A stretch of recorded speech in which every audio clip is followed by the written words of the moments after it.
Good evening and welcome to the meeting of the Pioneer Valley Regional School District School Committee. Today is Thursday, December 14th, 2023. This meeting is taking place in the Pioneer Valley Regional School Library and online. The meeting can be watched on facebook.com/BNC Television and on the district website PVRSDK12.org. I'll call this meeting to order. It's 6:09 p.m. I'd like to start with citizens' comments, and I'm not seeing any in the room. And we'll do, so moving on to the next item. Oh, sorry, we need to do a roll call attendance. I'm sorry. Getting used to the in-person, all in-person meetings. So you want to start us off, Jennifer? Jennifer Coffin here. Sylvia Cummings here. Melissa Gary here. Michelle Druso here. Karen O'Neill here. Go ahead, Steve. Thanks. And Raina Dastu here. All right, so moving on to our approval of minutes for November 16th, 2023. Are there any corrections?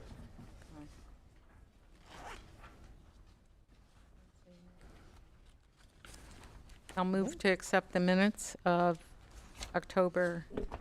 November 16th. Right. I'll second that. Great.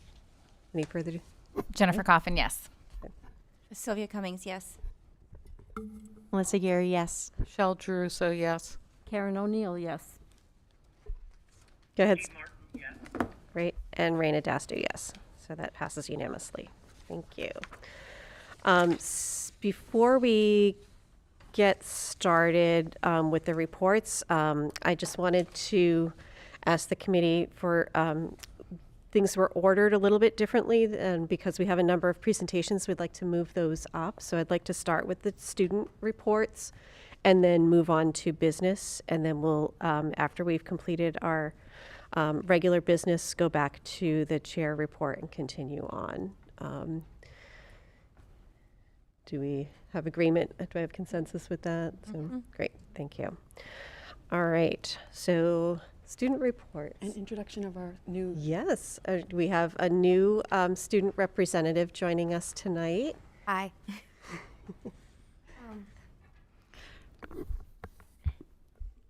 Hi. My name's Rain Snow. I'm in 11th grade. I'm very new to this. I'm sorry. Rain, we're glad you're here. Yes. Thank you for Thank stepping very forward, Rain. much. Yeah, we really appreciate it.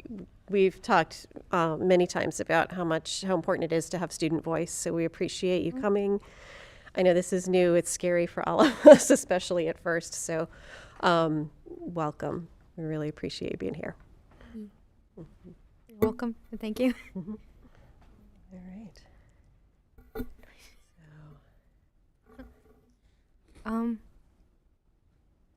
I don't have much more to say other than my name and grade. That's okay. That's all right. Thank you. And Yay. what town do you live in? Huh? Oh, what town do I live in? Okay, sorry. Sorry. I live in Leiden. Hey, there you There's go. a few rare Leiden students. Thank you. Well, we're glad you're here. Yep. Great. Is there any other questions? No? No? Thank you. Okay. Okay. Good evening, everyone. Good evening.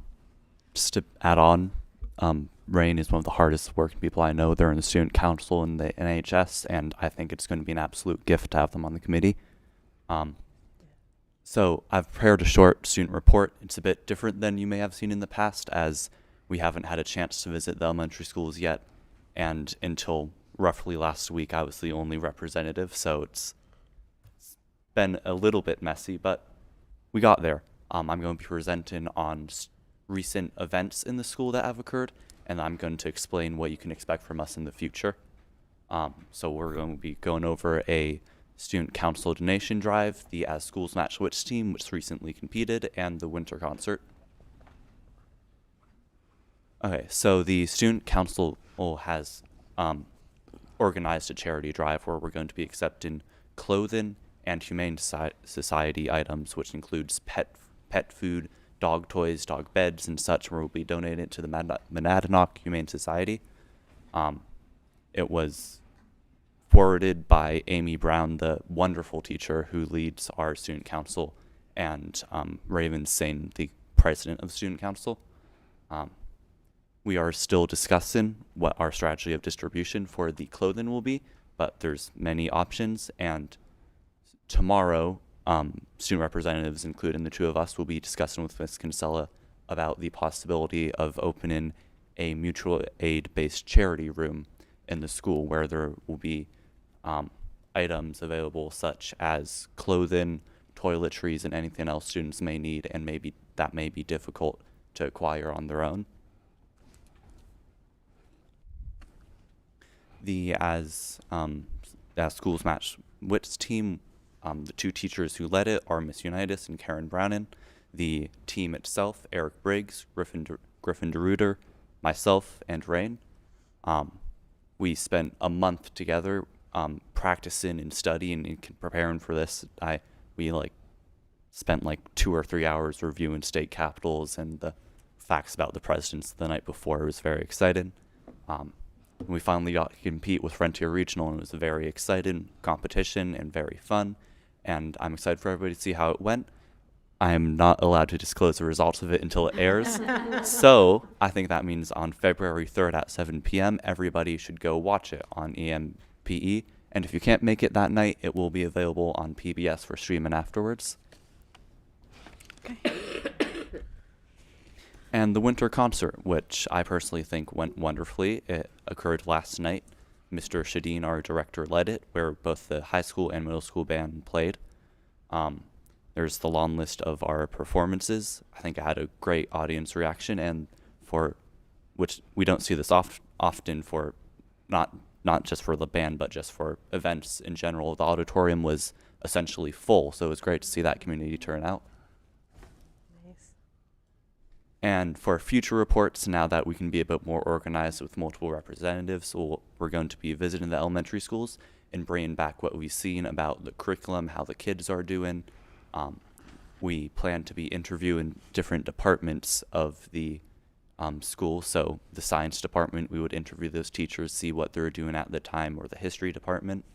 Notable events like we just reviewed, and I'm hoping we will have the opportunity to take notes on praises, needs, and critiques from students and teachers throughout our school day.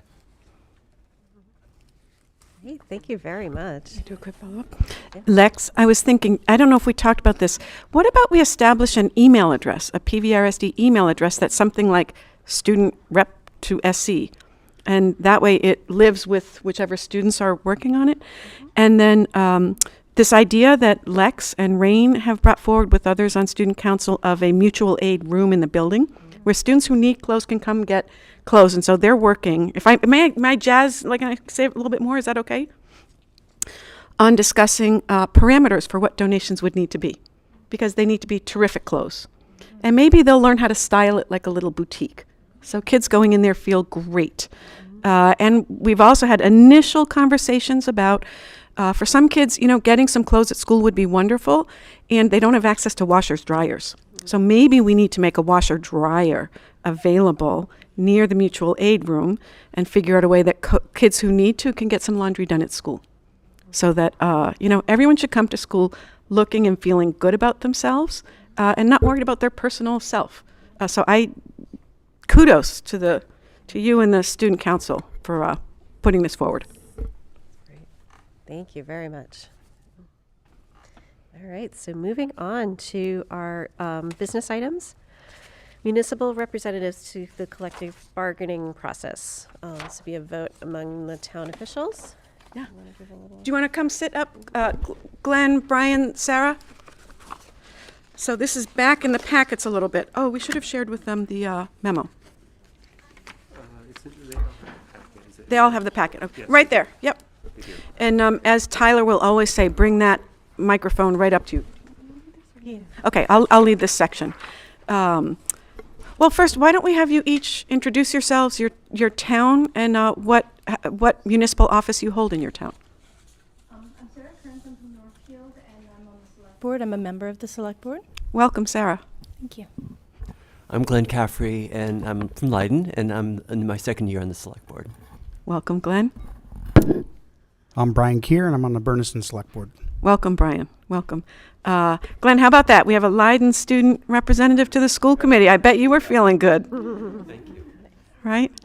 So for folks at home and folks in the room who aren't familiar with this process, state law requires that a regional school district ask its member towns to send representatives to a school committee meeting so that they may vote among themselves to elect what's called a municipal representative to the school committee's negotiations process with its collective bargaining units. So there's a little memo, and if you didn't get the memo's in there, but we'll send it to you electronically. They had this information, they had pretty much the same information in an email. The municipal representative would participate in school committee executive sessions about the collective bargaining process. When the school committee comes out into open session to vote on a collective bargaining agreement, the municipal representative would participate. They are a school committee member for that purpose. The municipal representative does not participate as a member of the negotiations team or the collective bargaining and personnel subcommittee unless the school committee chooses to appoint that person to the subcommittee. And my understanding is that in the past, this district has not, the school committee has not voted to have the municipal representative be a member of the negotiations team. The decision is entirely up to the three gracious volunteers, these busy people in front of us. And should our three municipal guests not be able to come to a decision about a representative, the commissioner will appoint someone from a town, which is I don't know if that's a lofty threat, but there you have it. What questions might you have about the process or the role? Let's start there. I participated in a similar project at the tech school a couple years ago, so I'm pretty familiar with the process. Okay. Not that I'm volunteering to do it, as I'm conflicted to do it, so I do have a volunteer if we don't have any other volunteers, though. I read through the materials you had. It sounds pretty straightforward. I'm just wondering approximately what the commitment is likely to be.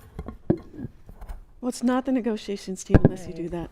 So, in the past, or so the last round of negotiations, it entails whenever we discuss or plan, we are inviting you to be part of that process. I don't remember if we invited the representative to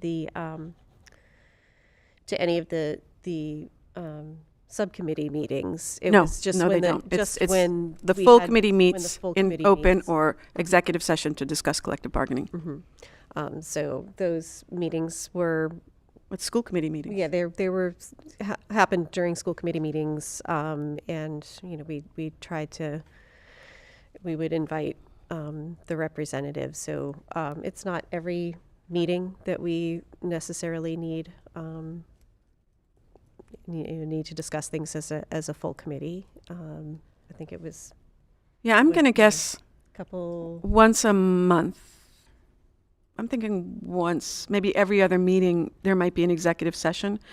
That feels, possibly it could be each meeting, 2 meetings a month, but I would guesstimate at least once a month for however many months. I don't have any questions, but I don't have any conflicts of interest, and I'm actually really interested in the role because it's something that I want to learn more about. I'm a graduate student, and there's a graduate collective bargaining thing going on, and I realized how little I knew about the process. So I would really like to participate and learn more.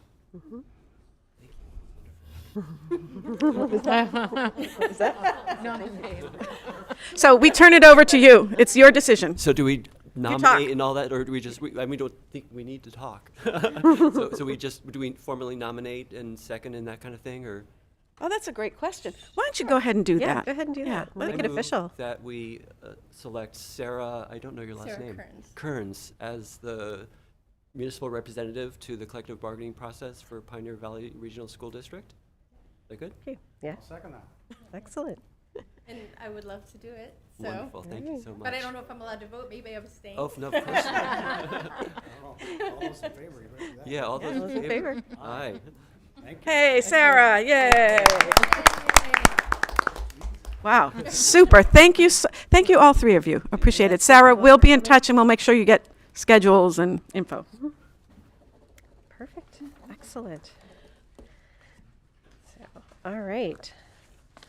Well, that's good, that's it.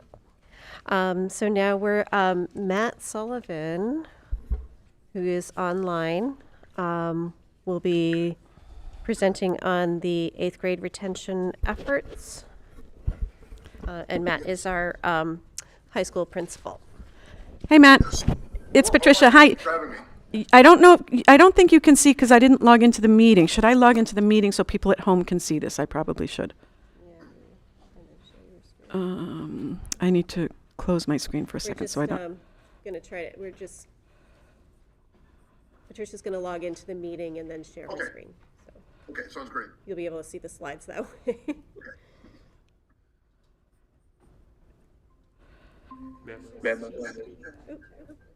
Oh, my speaker? Your speaker should probably be muted. Yeah, you mute and then turn your speaker on. Okay, am I good now?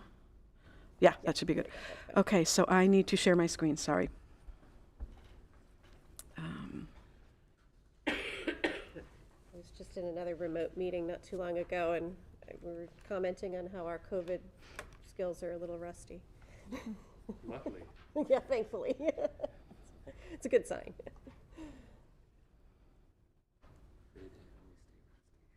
Exactly. So, again, thanks for having me. I just wanted to give everybody a quick update about our grade 8 student retention project that we've been working on. It'll only be a couple of minutes. I know you have a very busy agenda tonight. We began this project earlier in the fall, and be pretty direct about it. I don't like this. Our purpose is, a lot of 8th grade students transfer out of PVRS in numbers higher than we'd like. And we've decided to embark upon like a systematic review of this project, of this process, to try and determine why that's the case.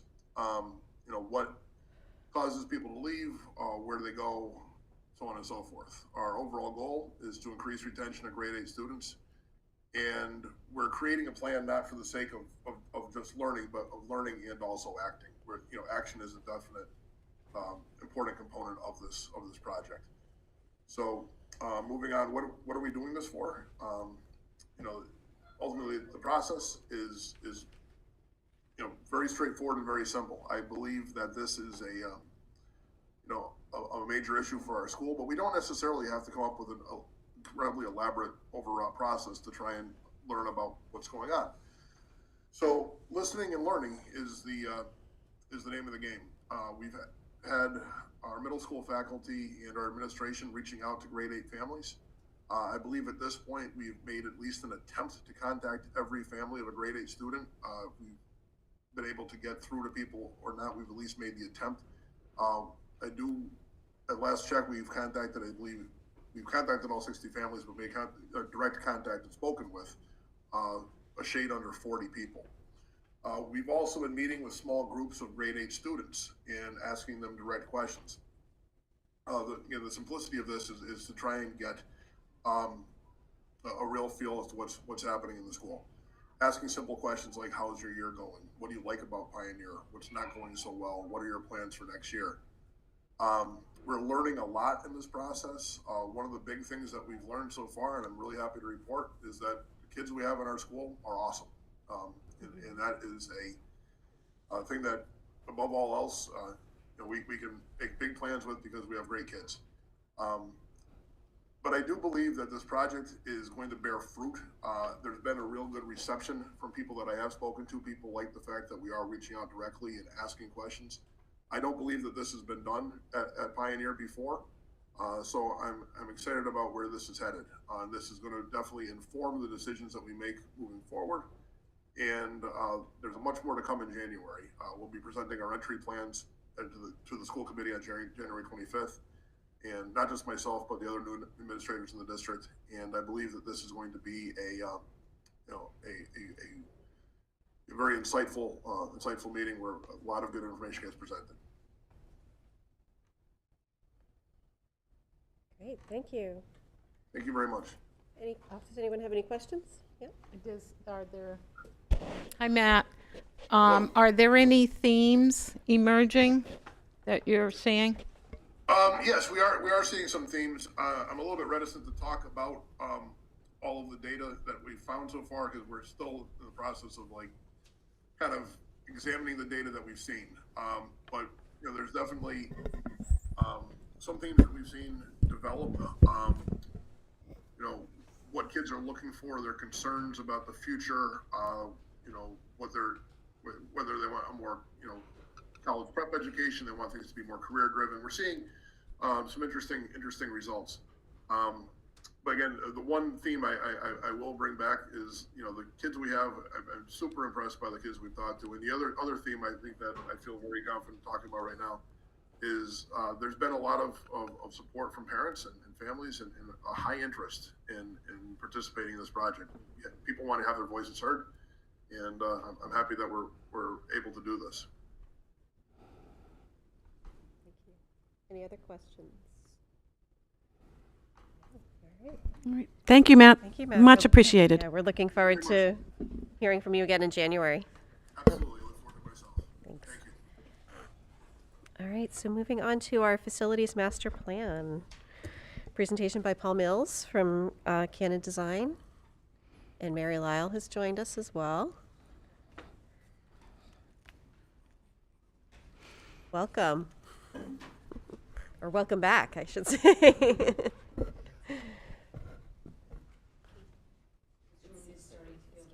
Yeah, I'll tell her she doesn't have to come up yet. Yeah.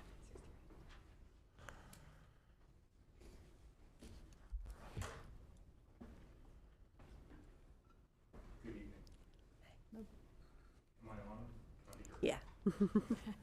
Great to meet with you in person. Last time presented to you was on October 26th, and I was not here, present in the room. And it's great to be in person with some of you. And I've been engaged with some of you personally as well. We are towards the end of the facility master planning process, and we're going to share with you the recommendations that we're putting forward, which will... Sorry, Paul. Raina just pointed out that folks at home can't see the slides. Yeah. Otis, is there a way for you to? Sorry. No, why am I saying sorry?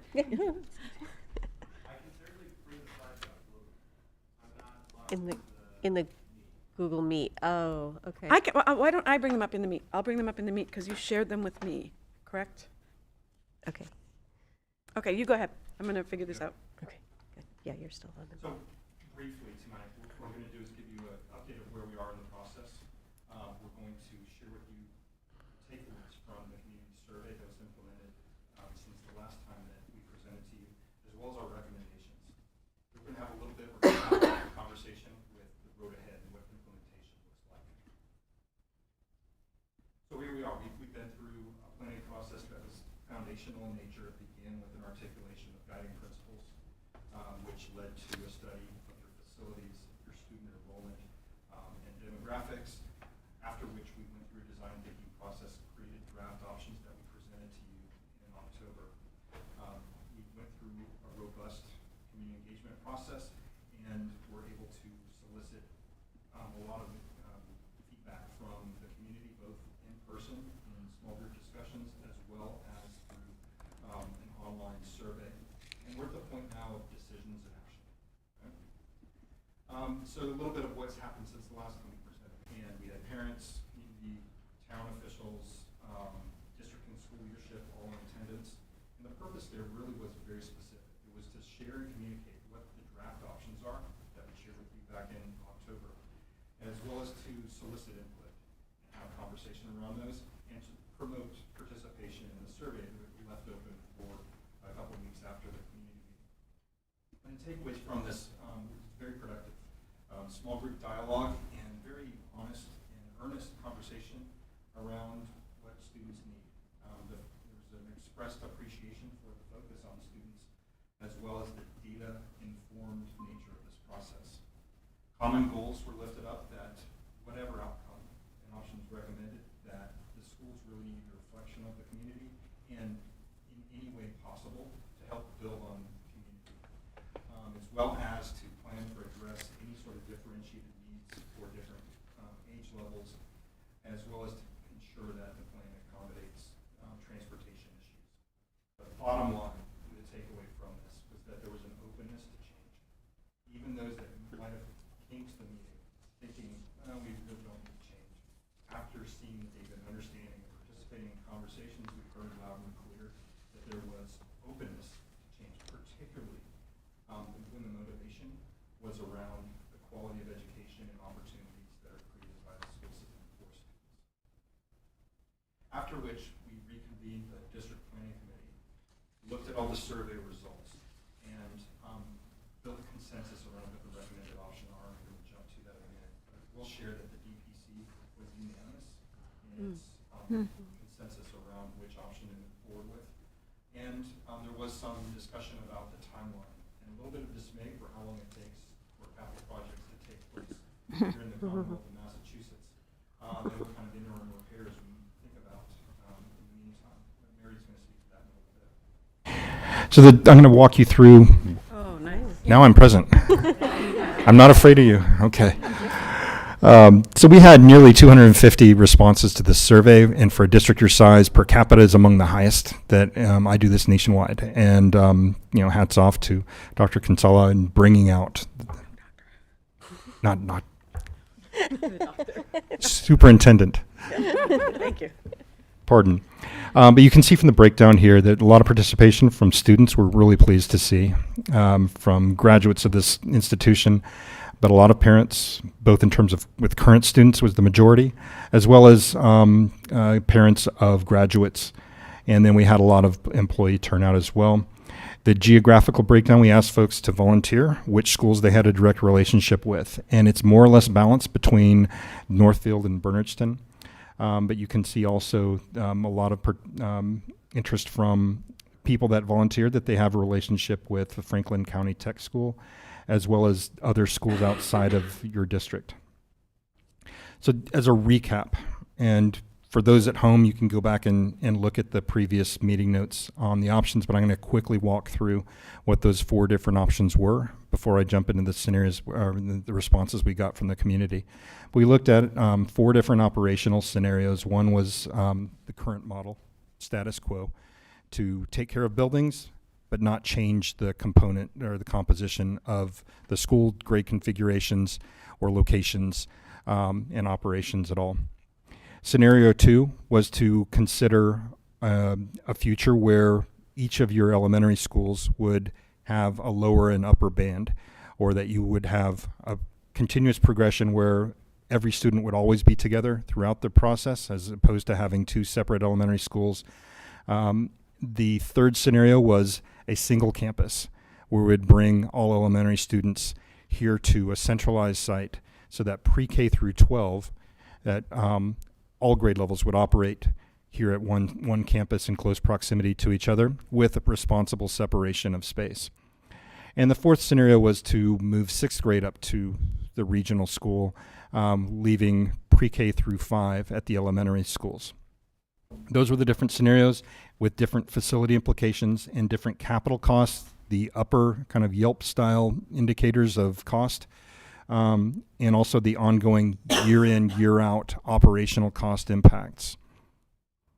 So here are the responses to the survey, and just by way of nature, we have the legend on the left-hand side that it goes from dark blue to dark red, with purple kind of in the middle for neutral.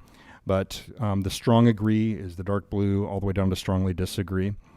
And when you look at and add up the strongly agree and agrees compared to the rest, tossing out the neutrals, we look at the percent response rate for each of the scenarios that are there. Also, beneath each of these pie charts, you can see a breakout by those that identified with Northfield, Bernardston, or both, as far as the approval ratings for each. So I'm going to walk you through a few takeaways that we see in this data.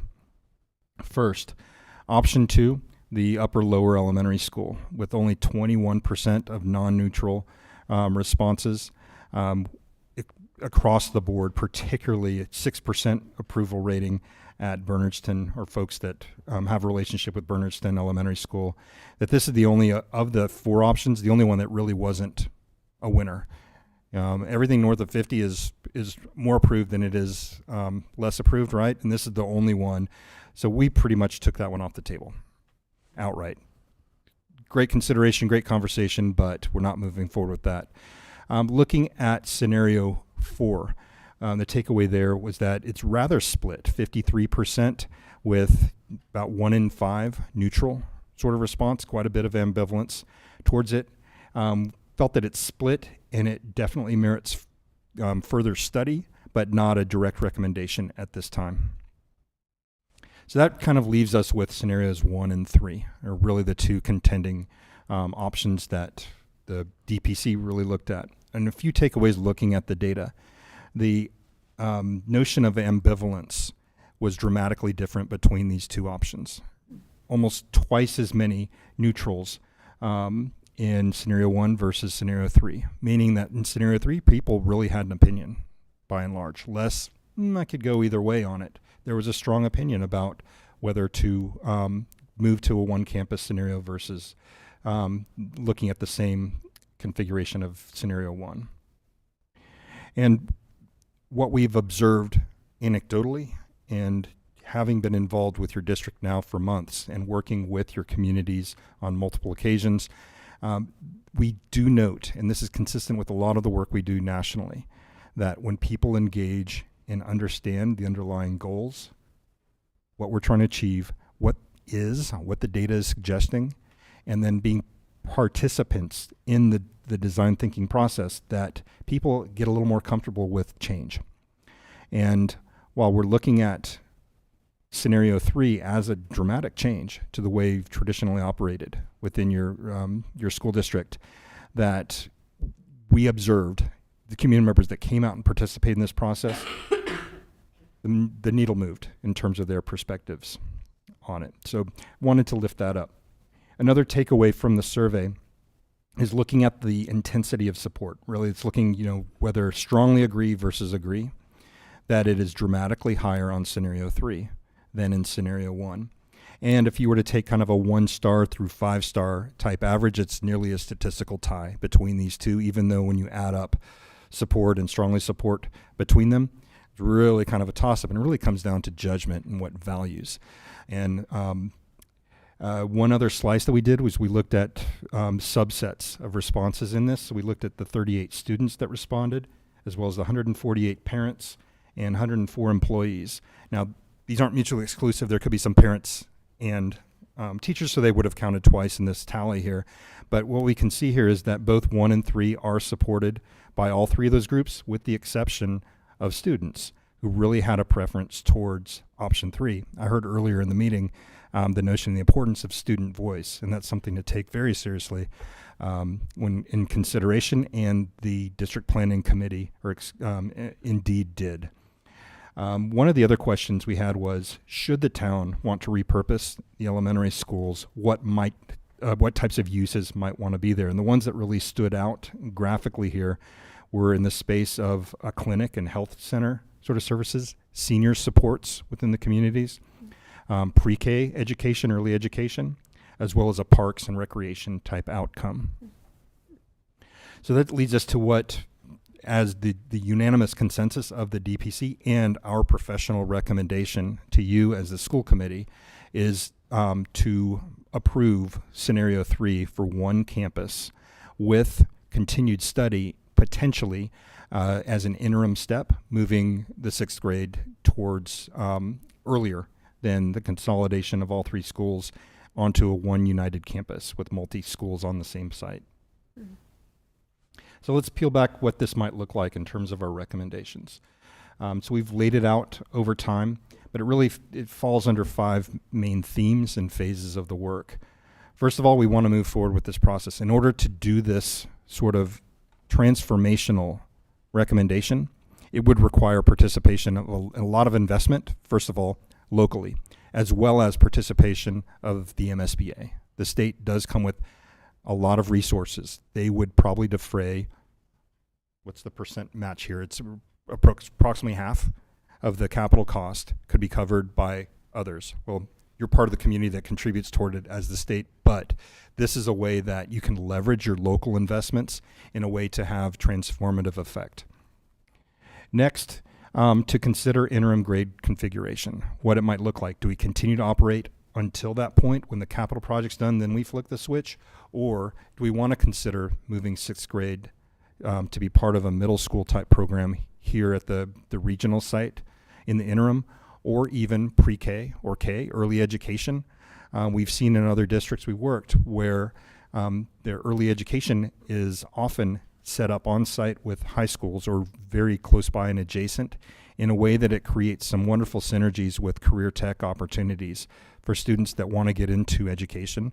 There's a learning laboratory with the actual students and sometimes siblings that are on site to be able to be supported by an educational program with a high school. Perhaps that could be something. So there is the notion of having some sort of study of interim grade configurations in the meantime. In the meantime, we've got to operate the buildings. We've got to support the schools. So there needs to be prioritized maintenance. I shared with you a large magnitude of costs that was assessed in the near term. Over the next 10 years, you can expect somewhere, if you were to take care of every last thing, which no district anywhere does, but we're talking in the tens of millions of dollars. Upwards of $40 million are expected for replacement of various systems at the schools, right? That prioritized down and doing the great stewardship that your district already does and your dedicated staff prioritizes and take care of the major issues. We could do a modest type investment that you traditionally have done in the interim until the time of the capital project to be complete. Sustainable investments is definitely a priority here. We know that your students demand it, that your community is behind it. You have some of the most beautiful nature in the country right outside your doors here. And to be able to take care of that environment and do it in a way that engages students is something we definitely want to recommend.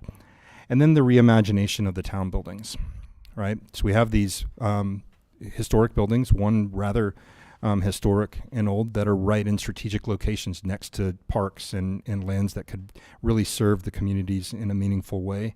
And to honor the past and support these vital community type programs, there's a great opportunity there. So I kind of walked through them, but I kind of have a slide for each and want to make sure I didn't miss anything here. But on the single campus, really requires a participation in the MSBA. The way it might look in terms of physical manifestation, we've done some very rudimentary initial studies thinking about what might be, and I've got a couple of images here I'll share with you in a second. But the notion of having shared core facilities and specialized instructional spaces, meaning your arts, your sciences, even career tech type spaces, that these can be shared where you can actually have faculty that serve different grade levels in a way that brings the benefits of having everybody together. The efficiencies that brings improves quality. Having a shared central plant not only helps you with your pocketbook in terms of having a very efficient physical plant, but also helps on the financial side of things. Mary's going to talk a bit about the eligibility of monies and things, and there's strategically a lot of sense to having a central plant and a facility that's really tied together. And for cost efficiency, long-term flexibility, there's ways to design this for flexibility for growth in the future. You might oversize some of your core spaces in order to make sure that for the long haul, you're in good shape. So here's your campus here. We're in the building down there in the center. And we see kind of two obvious locations where a building addition might go for either elementary or even new high school, and then renovate this existing building for primary grades. There could be other locations on site, but the notion of having a shared central plant and stuff really made us explore this space first. And I have a couple of concepts here to share with you. If we were to shift more towards the southerly side of the campus. And then in this example, we're showing the elementary zone with some shared spaces in the middle, but having some distinct separation among the different age groups. While it would be one pre-K through 12 campus, it could operate in a way that's organized responsibly to have age-appropriate separation of space. We looked at the other side as well, and in this example, this is one where the addition would actually be home for the high school, and the elementary could be part of the main building. Pre-K usually wants to have a separate drop-off. Parents want to linger and stuff. There definitely is a transportation element here that needs to be studied further in this, but we just wanted to do a quick snapshot of what this might look like and feel like for anyone at home who's interested in hearing what the future might hold, but also for you to inform kind of where our recommendations are going.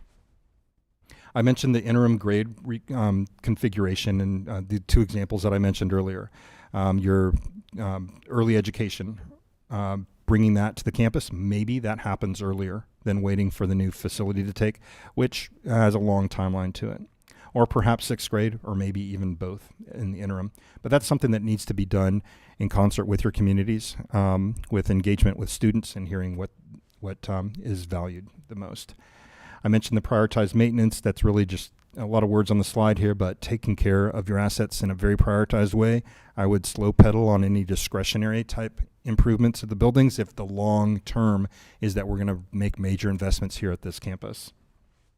The sustainability, Mary's going to speak to you about alternative funding sources that are available that can help make this lift financially a lot easier and done in a way that actually promotes better stewardship of our ecology as well as educational opportunities for students.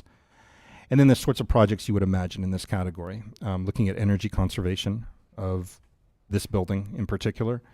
Solar projects, we know we have one little array, but we can take that further.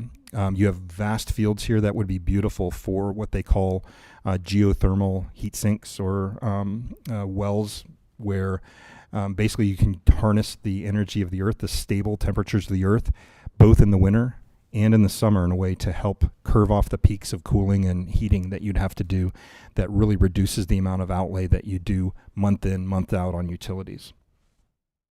And there's other mechanisms like performance-based contracting where you don't necessarily have to bring all the capital to the table.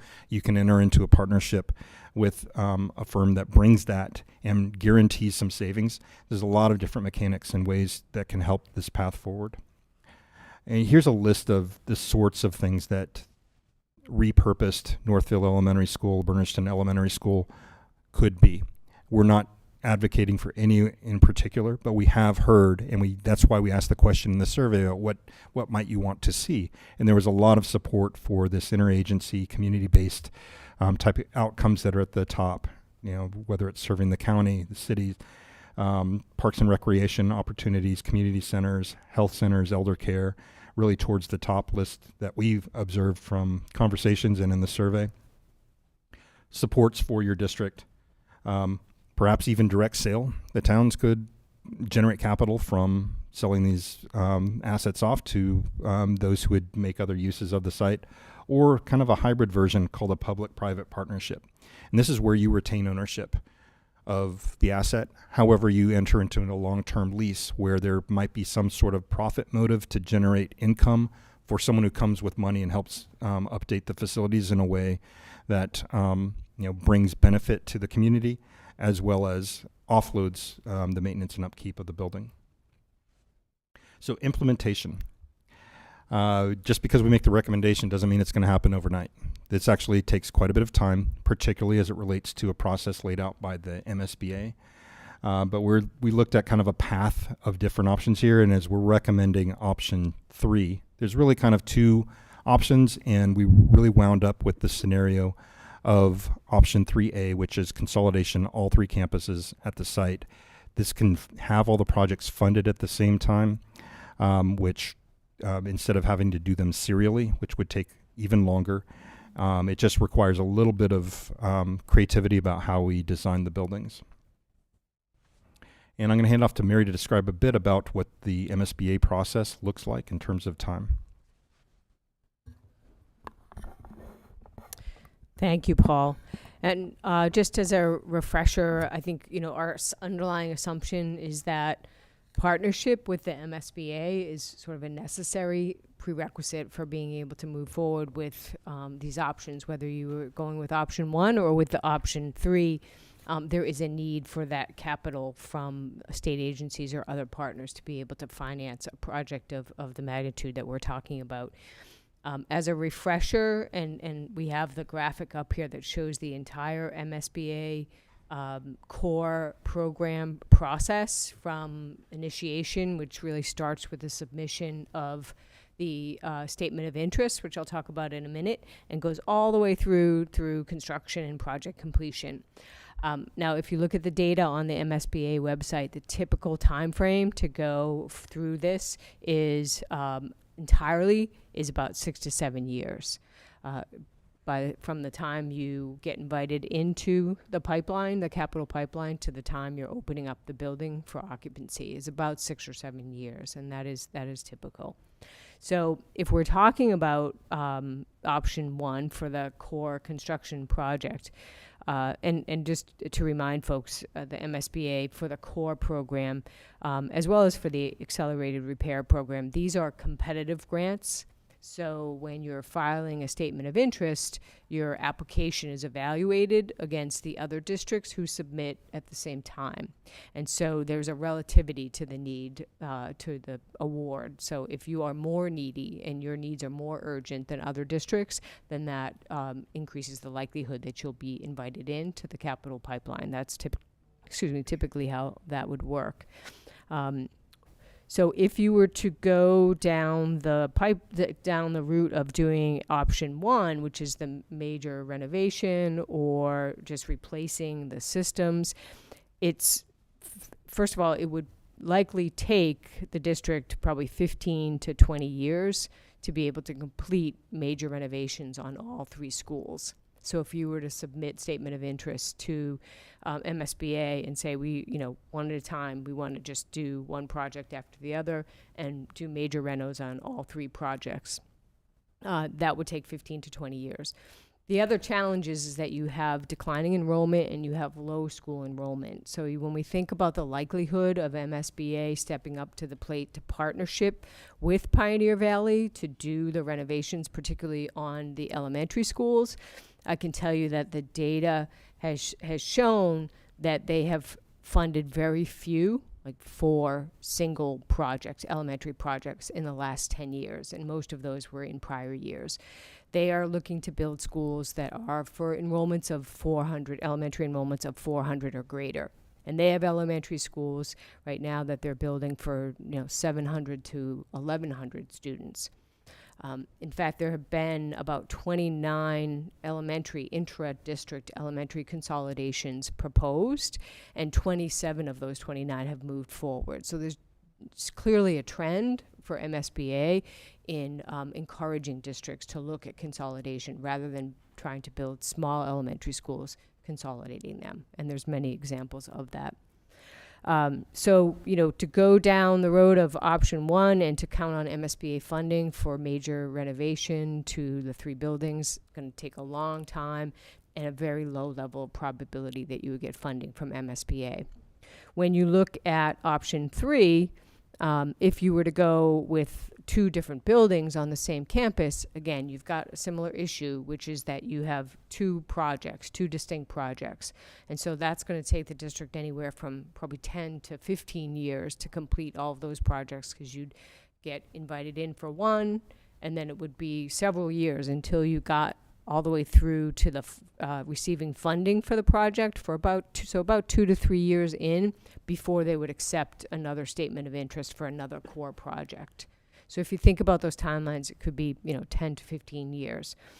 Again, lower likelihood than what option 3B is, which is the consolidated K-12 campus. That's one project because it's one set of systems, one central plant. And then you would be looking at the 6 to 7 year time horizon.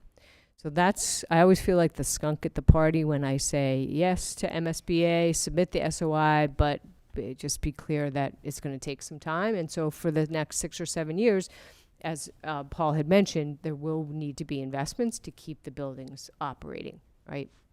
So as we think about that and those investments, we think about the accelerated repair program, which is, probably more appropriate if you were going with option one and not looking to do a major renovation, but we're more looking to improve all of your systems. So to replace your aging HVAC systems and plumbing systems, electrical systems, and to upgrade those systems. This is a much shorter program. It also is funded at a much lower level. The core program, $1.2 billion funding each year that they pour into the core program, $75 million for the accelerated repair program. The accelerated repair program is also limited to projects that focus on roofs and windows and doors. So they're really looking at building envelope. They used to fund the replacement of boilers, but with the changing policy around climate change in Massachusetts, they have they're trying to align themselves with the climate initiatives, and they've stopped funding boiler projects, and they're actually in the process of creating a new funding program for heat pump conversions. That's due out sometime in 2025. So that would replace your existing HVAC systems with far more efficient heat pumps, and those could be ground source heat pumps, like Paul was mentioning, the geothermal, or air source heat pumps that would come out as part of the feasibility study and design process. These projects typically are completed within 24 months. And like I said, roofs, windows, and 2 years from now, potentially heat pump conversion. So that's going to address a good chunk of your systems and building envelope, so not insignificant. At a funding rate of, we believe, between 50 to 60% is the reimbursement that the district would likely be looking at. We're a little conservative in that estimate. There's a formula for calculating the reimbursement rate that's based on the median income of the communities, the equalized property values, and the percentage of low-income students in the towns within your district. Again, this would be a helpful option for replacing systems, but it's kind of limited in terms of what it will actually address. The other caveat we would offer comes right from the MSBA website. They suggest that if you're contemplating filing an accelerated repair statement of interest, that you not file an SOI if you're considering consolidation within the district, or if you're considering any future construction projects for MSBA that go beyond just roofs, windows, and doors. So if the town were to venture down the road of doing accelerated repair projects on, say, the 2 elementary schools, and then down the road you decide you want to repurpose those elementary schools as something other than a school, MSBA is going to ask you to give that money back to them. So that's a real consideration as we move forward. So unless you're absolutely certain that those buildings are going to remain operating as school buildings, we're a little leery of going down the accelerated repair path. That said, if a decision was made by the communities that we're going to focus on replacing building systems, upgrading building systems, and we believe we're going to keep our elementary schools as is for the next 20 years, and you go down the accelerated repair path, again, you're going to get significant investments from MSBA into those core systems in your building. In addition, we also are operating in some unprecedented times right now because we have the Inflation Reduction Act. The Inflation Reduction Act that was passed by the administration creates a way for cities and towns and school districts to receive tax credits even though you are tax-exempt entities. The law changed such that tax-exempt entities are now eligible for direct payment from the Inflation Reduction Act. And that could be as much as 30 to 40% of any investments you make in clean energy infrastructure. So those ground source heat pumps, if you were to do solar, and if you were to do energy storage, which is something more and more folks are doing in collaboration with solar to be able to store the energy that you're actually generating, you could be looking at 30 to 40% reimbursement through the tax credits for those investments that you make. on top of the 50 to 60% that MSBA would be kicking in for the ground source heat pumps, not for the solar, but for the ground source heat pumps. This money is available, by the way, through 2033. So while there's some urgency to doing things, know that for the next 10 years, this funding stream will be available and hopefully will be extended even beyond that. There's also some amazing programs right now through Mass Save. Mass Save is our utility partners, so Eversource, National Grid, Unitil out this way. And they have a new construction program, and they also have another program called the Deep Energy Retrofit.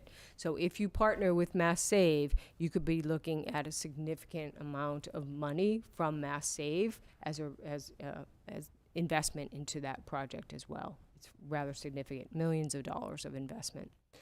If you were to go with a energy retrofit, so not new construction, but a deep energy retrofit, which is where you're trying to achieve savings of at least 40% in greenhouse gas emissions and in energy use, again, they will be participants in those projects and pay a significant share of those investments as well. There are other sources of funding as well that we certainly could look at. Some of those are federal funds that have come out of either the bipartisan infrastructure bill or the Inflation Reduction Act. And also the state has a number of funding streams as well. For example, the Municipal Vulnerability Preparedness Grant. There are many communities who have designated municipal or school buildings as shelters and have been able to tap into that funding to make the upgrades necessary for them to function as a community shelter. So things like solar, battery storage, all those aspects of construction. So the timeline looks kind of like this. When Mary was describing the 6 to 7 year timeline, that's what the one campus top bar looks like. We are recommending that you initiate some study and engagements to consider interim grade configurations. In the meantime, that would help you get a step towards that ultimate outcome earlier.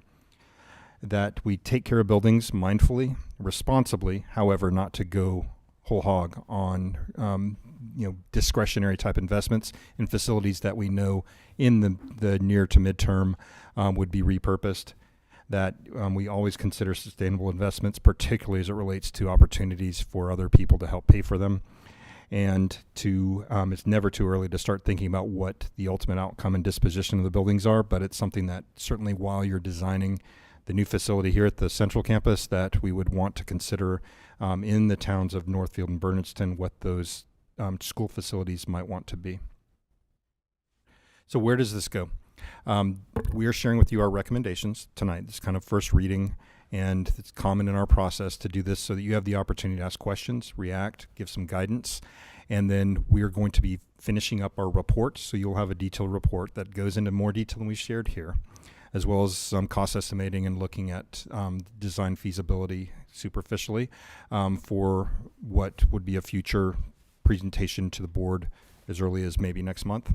To align with other activities. The SOI window with the MSBA opens up, is it February? January, and it closes in April. So it'd be very timely that next month that we recommend that you take action to approve the plan and give direction to superintendent and staff to move forward with the statement of interest for MSBA funding. It doesn't lock you into the exact designs. What it does, though, is it gets your place in line.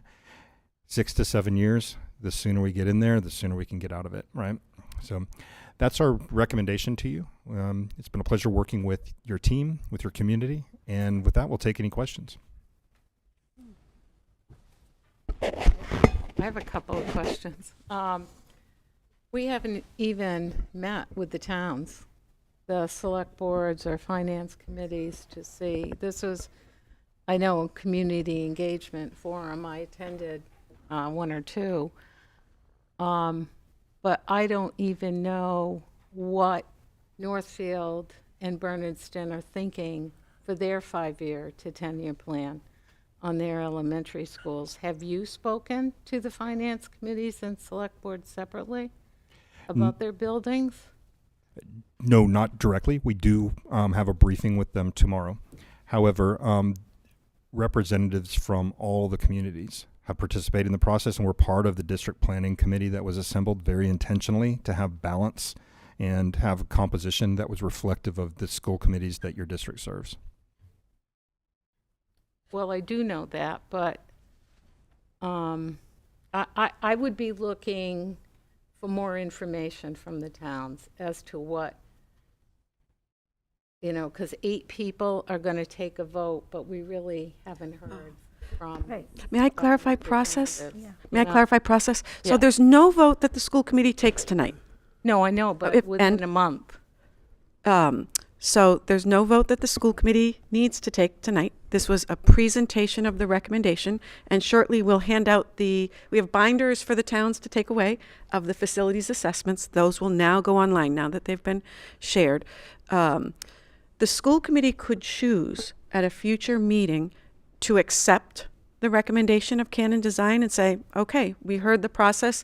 Yep, that's your recommendation. We get it. That's your recommendation. We approve that. We may want to move forward with it.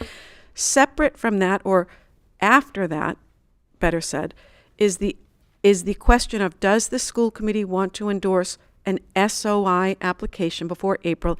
As Paul said, that doesn't commit the district to do anything. All it does is get us in the door, and we would be saying to the state, oh, look at the sorry state of our buildings. That's what the SOI is, the sorry state of our buildings. Would you consider letting us into the process? And then next steps, December, things could start. So there's no need to make commitments right now. I just wanted everyone to be aware of that. So we won't be taking a vote in a month. There could be a vote in a month to accept the recommendation, but it doesn't mean that the school committee is saying, let's start. Right, because we did go through this, 15 years ago, the same, somewhat the same process. We had to apply to the state, and we had a separate committee, like a building committee. Oh, yes. Yeah, there would yes, that kind of work Okay. would need to take place. Mhm. All right.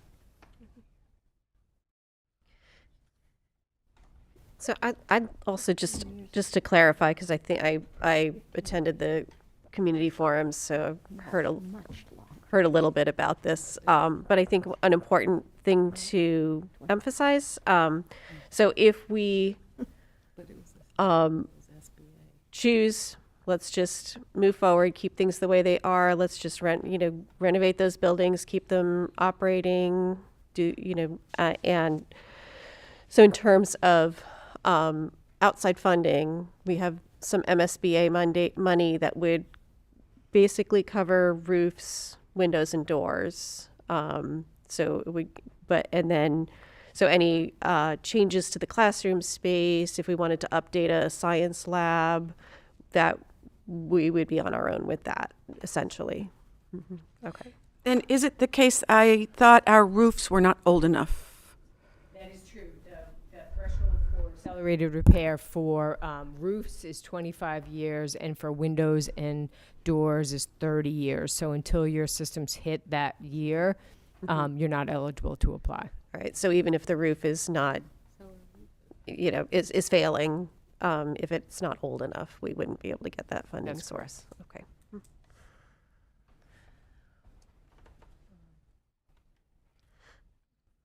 Did I say something about process? Yep. So, sorry, Mary. Yeah, I was Go just ahead, going to Mary. offer too, and you had mentioned it as well, which is that there is a vote that would be required to authorize the superintendent to submit the statement of interest. Given the structure of your district and the fact that the towns own the elementary schools and the regional owns the regional building, it would be my assumption that the select boards in the 2 towns would be voting to authorize the superintendent to submit an SOI for those 2 schools, and then the regional committee would vote to authorize the superintendent to submit for the regional schools. You do have to, when you submit, and you would, if you were to do this option 3, you would be submitting 3 statement of interest, 1 for each school since they're all impacted, and you would select 1 as a priority, sort of a formality. You have to choose a priority school, but you would also explain to them and share the facility master plan, not because they want to hear how you solve the problem, but because there's consideration of a consolidation. which I think would enhance the likelihood of MSBA being interested in this project. By the way, just kudos for even engaging in the FMP process, because there is a positive correlation between districts who have completed a facility master plan and have been successful in getting invited into the pipeline. Can't say it's a guarantee, but there's a positive correlation. And my partner, Mary DeLay, has an unblemished track record. 5 for 5. Somebody's telling me yes. Yep. So good for the school committee, because you first heard about from me this time around, not 16 years ago, but in this era, about the idea of a facilities master plan almost exactly 2 years ago. And look at what we've accomplished. You discussed the idea, you authorized the admin team to go out and search for a firm to conduct the facilities master plan. You authorized the use of $120,000 of ESSER money, and the team, I believe, has delivered. 2 years ago, we talked about it. 2 years later, you have facilities master plan binders. And if I may, Jordan, let's hand out some binders so that our town representatives can take away copies of the very large building reports. We'll put some on the tables for everybody here to see. They will go online either tonight or tomorrow. I'll put them in the district update. I'll put them on Nextdoor. I'll put them on the school website. But maybe worth just pausing for a second and saying, good on us. We started a massive project, and we delivered on time and on budget. So congrats, school committee, for doing this. And I'm going to help my partner there, so he doesn't get. That's okay. It's a great exercise. So what these binders have are paper copies of up to 4 different reports. There's a report for each school, and then there is a combined report in each binder. The town binders have the reports for their school. So you've got a BES and a PVRS and the combo. You've got the same. Sarah, yours has NES, PVRS, and the combo. And the district binders have everything. Let me hand this to the students down there. Don't get one. And I know that our towns will be scrutinizing these reports. And I imagine that Paul and his team would welcome any questions from the towns. As Paul said, we've invited our towns to send representatives tomorrow here in the Kiva at 1 o'clock for an in-person meeting with our colleagues from Canon Design. We've invited all employees of the district here at 3:30 tomorrow afternoon for a meeting with Paul and Mary to ask any questions that they have. And we have made binders to put in every school main office. And we'll let people know. So staff are welcome, if they want to look on paper, to go up to the offices. Yes? I actually have thought of a question. What happens if this goes forward and it takes 7 years? What do the students do for the 7 years? Where do they go? What happens? You have options there, but we are recommending that you consider maybe some interim steps towards perhaps moving kindergarten, or pre-K towards here. That might create kind of that CTE pathway for education interested high school students, or perhaps that 6th graders would be promoted to the regional school a year earlier than they are currently. But other than that, they would continue to attend Northfield and Bernardston. Oh, I'm thinking about like if it physically happens here, and there's students that go here during the construction. Like maybe like what happened? What are they going to do for the time it's being done? Anything's possible. Any architect and construction person will tell you that it can be done. It's just a matter of planning and a bit of investment to make it happen. The luxury we have at this stage is that we don't have to burden ourselves with all those caveats. We can really envision what the end state looks like. However, we are mindful of the fact that this is feasible, that it can be done, whether it's first you have surplus capacity in this building that we're in now. It's about 45% utilized right now. So you do have extra space that we can use to swing kids around and have temporary accommodations, so you don't have to bring in portable buildings that you might have to otherwise. But there are temporary measures you can bring in, like some portable buildings, to make that happen. right? But absolutely, it can be done safely. It can be done feasibly in a way that isn't disruptive to students. Now, I say that, you're like going, yeah, right, Paul. Anyone who's had any sort of renovations underfoot, there are disruption. However, bringing in the right partners and professionals, they can plan it out well and implement it well safely. Great Go question. ahead, Karen. Yeah. Yeah, on that same note, I lived through the almost complete tearing down of this building about 25 years ago, and we did those things that you talked about. We did it in phases, 1, 2, 3, in the space, and we combined some classes, and we had portable classrooms. So you can make it work.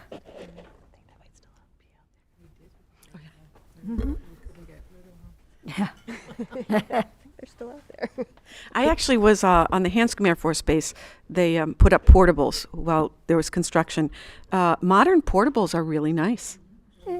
No, these were really nice. They were completely fine. They were not portables of 30 or 40 years ago. They were not adequate. They were far more than adequate. I don't know if we'd need portables, but And they're when the air good. conditioning works in those buildings, the teachers don't want to let them go.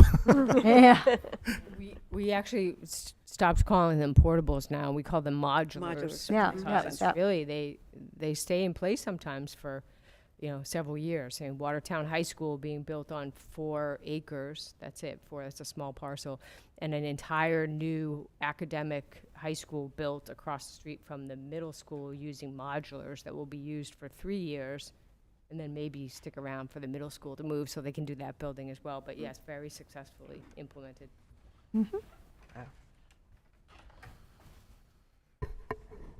I actually have a question about don't we have modules out back right now? Are they being utilized for anything?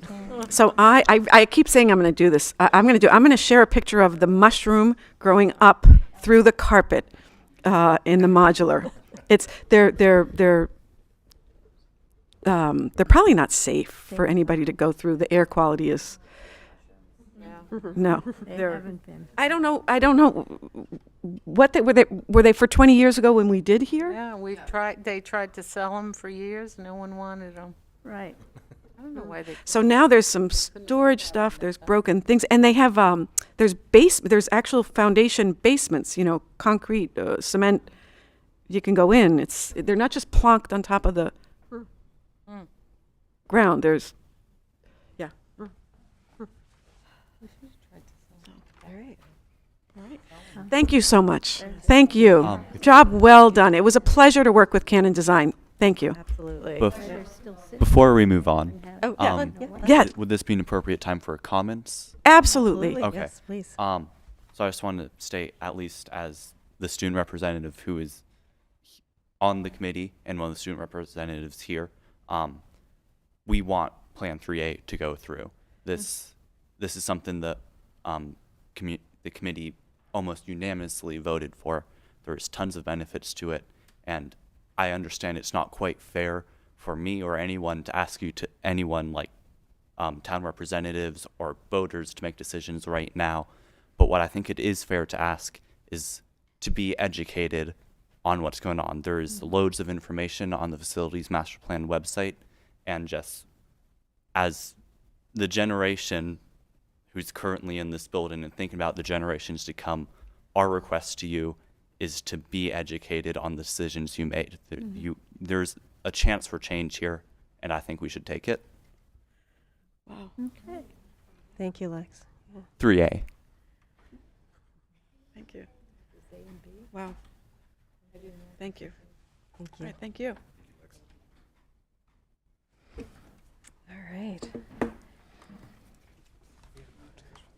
All right, so now we are, okay. MCAS. Kate Mesmer, come on up. Come on up.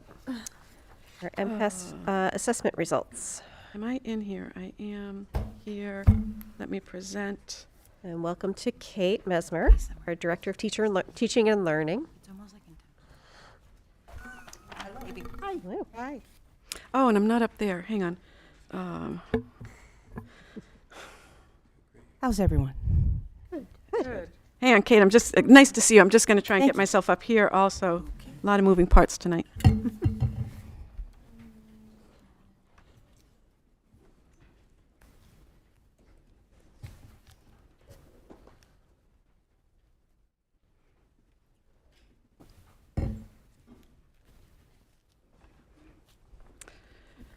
All right, we're having some trouble with. Kate, may I preview? Is that okay? School committee got an email from me yesterday letting them know that tonight's report would be greatly abbreviated from what it typically is. Both Kate and I, as curriculum coordinators, I also as a assistant superintendent, have prepared, I'm guessing between us, I don't want to, just many, many years worth of MCAS and other standardized assessment reports. I have had to pull Kate away from a significant portion of her duties as Director of Teaching and Learning to focus on other issues. I'll talk about that later during my report. So you're not going to get the full report that you should get. And I don't want anyone to think it's because Kate has not done a great job. Kate is doing a bang-up job. This is, Thank you. I have had to redeploy her, and thank goodness we have professionals with the skill set and the level of expertise that Kate has, because she is a high-level utility player. You're going to see 3 slides. Kate's going to give context about MCAS, big picture overview, and then we're going to go show you 3 slides that have data at grade 4, grade 8, and grade 10. And then I'm going to talk to you a little bit more about comparisons with local districts. Fair enough. MCAS. It is true that there is a statewide decline because of the pandemic. That's absolutely true.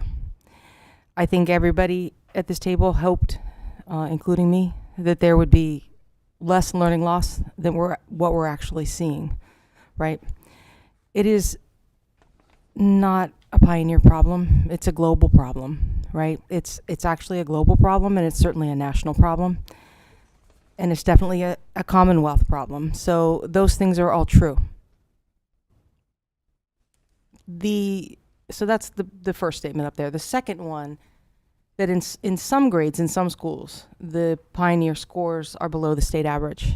And personally, I think that the district can do better than that in a relatively short period of time if we are able to put into place some of the things that I've noticed just in the 6 months I've been here that could be helpful, particularly for teachers and for students in terms of curriculum, instruction, and assessment. If we can get a little bit more focused on some of those areas, and I know that after speaking with Patricia and certainly with Jordan and talking about things as we move forward, that those things are going to happen. And that's exciting for me. And as Patricia mentioned, it's been a bit of a challenging week in terms of maybe 2 weeks, a little longer, in terms of dealing with some of the other things that we need to do to make sure that our students are safe and that everything is going well and that the education that needs to take place in our buildings is taking place. So I am asking or doing what I've been asked to do and move forward, but it has taken my focus away from what I am really anxious to get to, which is the duties that I have as the Director of Teaching and Learning. So it is true that DESE has designated the district as substantially progressing, and that is a good thing because certainly not all districts across the Commonwealth are substantially progressing. So there's some positive things that are happening, and I know that teachers across our schools and the principals in our buildings are using MCAS data already to help inform their instruction, to look at potentially what areas need to be a little bit more focused. They're doing item analyses. They're taking a look at what can be done in order to make the testing that will start happening in the spring to be more successful than what we've seen last year. So those are my primary statements at this moment in time. Okay. So you have the little blue box there for the number Is that percentage, Patricia? Yeah, and I can, so it's, this is, there's a link. You could click the link. I'll send the slides out. These are screenshots from the Department of Elementary and Secondary Education. It is not difficult for the layperson to click into the state's website and look at MCAS scores. You can look at scores by district level or at school level, at grade level. I am very carefully, Kate and I talked about this, we are not going to show single grade level scores for either elementary school because we have some grades where there's a single class. And I feel that's too fine a level of detail to be putting out here. You can look at it online, but I think I think let's protect our folks a little bit more. So this is screenshots that's showing all of last year's grade 4 in ELA. So you'll see this representation is grade 4 ELA. You'll see grade 8 math, and you'll see grade 10 science, technology, and engineering. We're giving you just a snippet. On the left, those 4 colored vertical bars are the district. On the right are the state numbers. So on the, Kate, do you want to go through the blue, green? Sure. So whatever that color is, red? Yeah. Yeah, we're going to call that, what are we going to call that? Mustard. Okay. So you have blue and green, that's exceeding expectations or meeting expectations. So that's where you hope to see the majority of the largest percentage of your students performing, obviously. And then you have your mustard color and the red color, and that's where we like to see those colors to be slightly less prevalent. And I think we can do it. I mean, the other thing that is important to remember that the district just adopted a new ELA curriculum that is just in place this year for the first time for teachers. So the collaborative classroom, whereas before that, teachers were doing a number of different things to try to help students move forward. So they've received significant professional development. I met with teacher leaders last night, and they were talking about how happy they are to have a curriculum that's in place that they can share. There's still some more work that we need to do at the early levels in terms of reading instruction, and we're going to be talking about that as we go forward. And again, it's the state numbers, right, are slightly better than Pioneer's numbers, and I do think we can do better, and I'm really hopeful that by this year, next time, you'll see that the red, your cool colors on the right will beat out those warm colors. Cool colors on the left will beat out the warm colors on the right. So grade 8 math. Yeah, I will be honest, I'm particularly concerned about math. There isn't a math curriculum in place right now that teachers are happy with. There is a current curriculum that they use for the most part, consistently across the schools, between the 2 elementary schools. But it isn't a particularly strong curriculum. So I'm going to be starting the process of organizing the committee, which is also something that the superintendent and I have discussed. And I discussed with the teacher leaders last night with the hope that we could move that fairly quickly to get a state-approved, really strong curriculum in place with the professional development to support the teaching of a new curriculum. And it's difficult for teachers. I'm going to be honest, because you have a brand new ELA curriculum that's in place this year, right? So they're learning that one. I will be asking them to look at a brand new math curriculum. So those 2 areas are, in my opinion, the 2 strongest areas and the 2 most important areas. And they'll support pretty much the learning in every other discipline that we have. And that really needs to go forward. But we're asking a lot of teachers when we do that, whenever you shift 2 curriculums like that in such a short period of time. But I think everyone agreed, especially the teachers leaders that I met with last night, agreed that it needed to be done. I think they were very happy to hear that that was going to be moving forward. So I'm confident that we'll be able to find a curriculum that is going to be able to meet the needs of students, right? And the hopes of teachers in terms of being able to assist students in learning that. Hey, look at that. That's nice. I like seeing no red. That makes me happy. The blue and green is our science. And our grade 10 scores, for the most part, in general, are stronger than the elementary scores. That's absolutely true. And I think it's a testament to the consistent, right, education that's happening from K through 8. And by the time students get to 10, they are absolutely doing better than the state average. So those are the kinds of numbers I would really like to see going forward.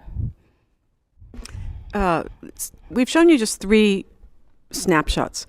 You wouldn't know it, but there's been an awful lot of time spent. We spent a lot of time getting ready to do this report, and then again, I had to pull Kate away. So I have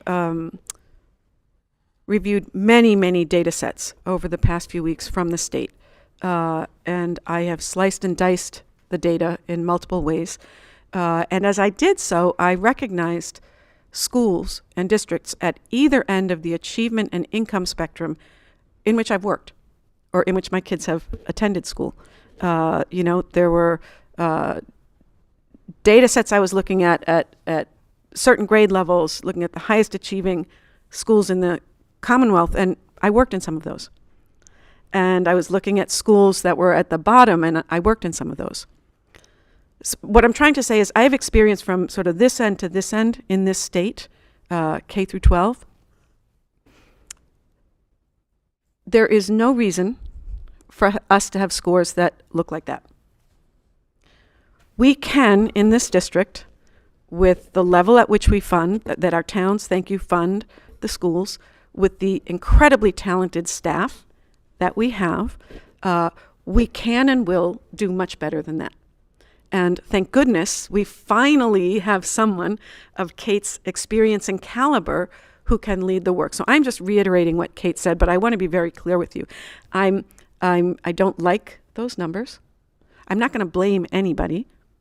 Typically, in my experience, when there are systemic issues, you won't be surprised to hear me say, it's usually not the fault of teachers.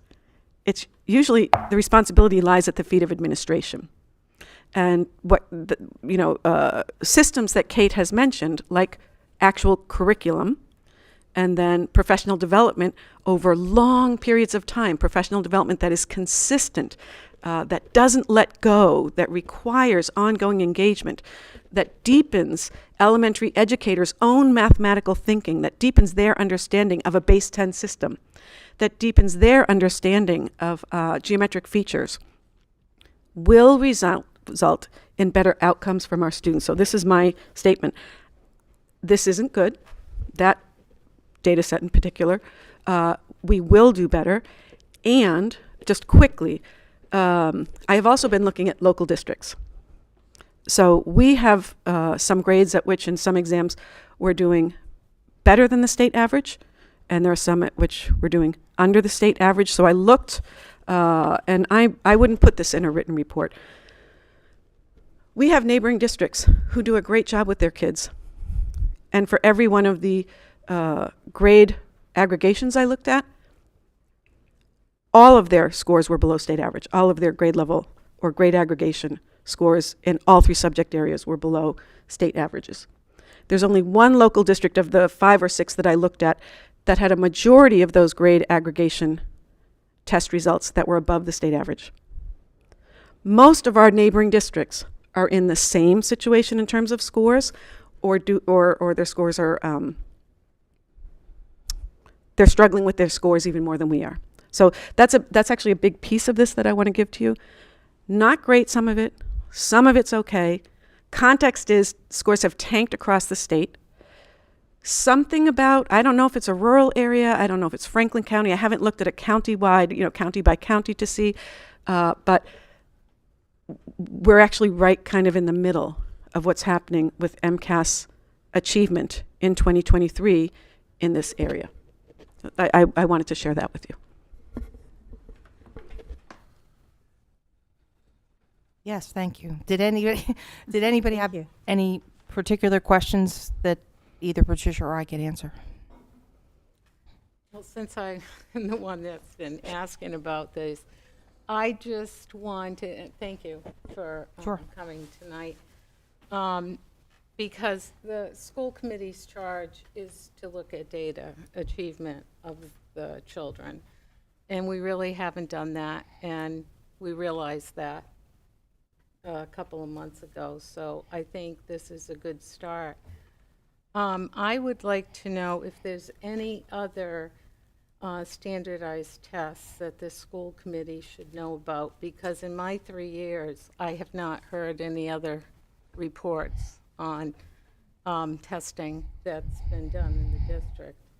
And we're supposed to be looking at data, and we get evaluated by DESE or who's ever I want to be prepared as a school committee member and someone who can tell the parents also about what's going on in this district. So I think the more communication we have about the curriculum, the better. I do have one question about, and I think, Karen, you've asked this, and I didn't realize you were asking the same thing, but do we have teachers in this district that are not teaching their, what is it called? Certification. Highly qualified certification. Yeah. The short answer to that is yes, because we have teachers who are on emergency certifications, and we have a few teachers who are teaching. Every teacher can teach 20% outside their area of certification, but there are several teachers who are teaching more than 20% outside their certification. And again, finding qualified teachers is something that every administrator is across the Commonwealth is making sure happens.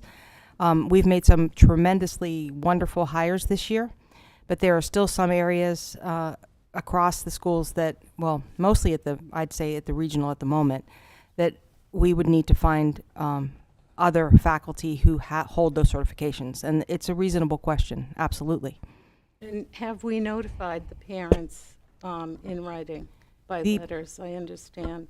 The primary place that would happen is in the 2 elementary schools. We're required, because they're Title I schools, they're required to, it's a letter called the Right to Know letter around that. And again, our elementary schools really, we don't have, I can't think of, can you think, I can't So a think of short any answer is teachers. we send out the Right to Know letter. Yes, that's the short It's answer. a template letter from the state. It went Correct. out in the spring. Just a quick reminder, folks who are on an emergency licensure are licensed. Yes. So it's an I emergency know license, that. but it is licensed. And there are a couple folks with whom we are currently working to get either their second or third license approved or a waiver. So it went out last spring. I'm just asking because Yes. parents have asked me. So they said they didn't receive a letter. If So- you would contact my office and let me know Okay. what school and what grade level, you don't have to tell me which parent, but then I can check. Okay. But it's an excellent question. Yeah, I think it's, this is what the school committee needs to know. We need to be talking openly, honestly, about what's going on in the school. And then the parents will hear, and, maybe they'll like our answers or not, but they can be more satisfied. The letter only goes if a particular teacher No. doesn't. No. The Right to Know letter goes to all families of students in Title I schools. Both of our elementary schools have staff who are funded through Title I, and so all families in those schools should have received the letters last year. We can triple check. My understanding is there were no unlicensed people at those schools, and so there were no parents who needed to be notified that their child was being taught for more than X number of weeks. So it's very precise. It's not just a blanket. It's been X amount of So time. it's not for the high school? No, at all? because Okay, Pioneer Valley Regional is not a Title I school. okay. And so I look forward with Kate's collaboration. We want to bring you really rich student learning outcomes. We want to bring you information about how kids are doing that is, frankly, far superior to what we can tell from MCAS. So we've been asked if we would like to send a crew of teachers from this school, for instance, to a multi-day project this spring that would expose them to alternative forms of performance-based assessments. They're going to give us some money to do it.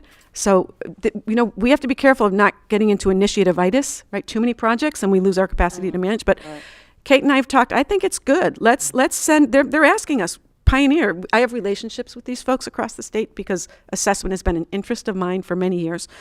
They reached out to us and said, we've got money. Would you send a team? Yeah, we'll send a team. Absolutely. Let's go expose some folks and have them come back and talk to us. And it was a competitive process that I had the help of Jordan Cummings, who's our environmental educator, putting together the grant application that was required and the information that we had about the way we were thinking at this point anyway about assessment, to get as many people on board, from teachers to administrators to school committee people to pretty much everyone, that we will go and take a look at. And Vermont has spent, they actually legislatively shifted their high school assessments more towards project-based learning.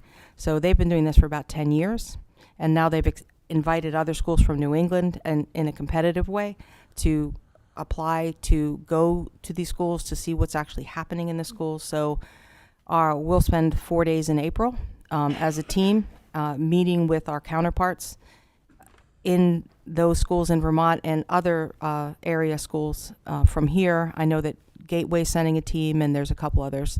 So it will be, it's actually a really exciting opportunity for us. And we also have some wonderful students who have agreed to join us for those days. Nice. So we're really fortunate because, again, ultimately, everything that we do is about what the students need to have the best lives they can going forward. And Kate, that is the Innovative Schools Learning Excursion? Yes, it is. And is there still a space for a school committee member? Yes. We will make sure there's a space. Yes, and we would, I would invite anyone who's interested, please let me know.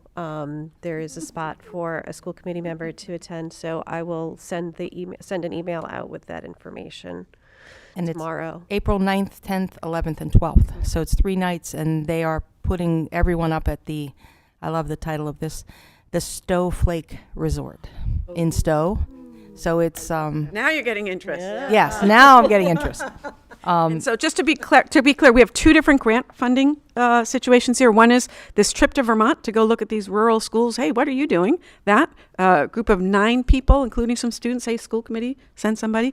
And the second one, which is looking at performance-based assessment here in Massachusetts and sending yet another team for 2 days and then 2 days to go learn about that. And Jordan's going to tell you about a couple other grants we just received in his financial report. Well, I'll be in Italy in May, right next to Reggio. Hey, So Nice. I plan on going there. Good. All right.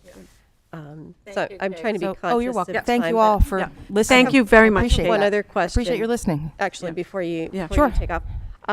So I think, to echo some of what Michelle has been saying, I think, MCAS is, I was going to say MCAS is great, but I don't really believe that. But it's one way of assessing. It's something that we do statewide. We we have comparisons, but it doesn't help us a lot in assessing how we're teaching.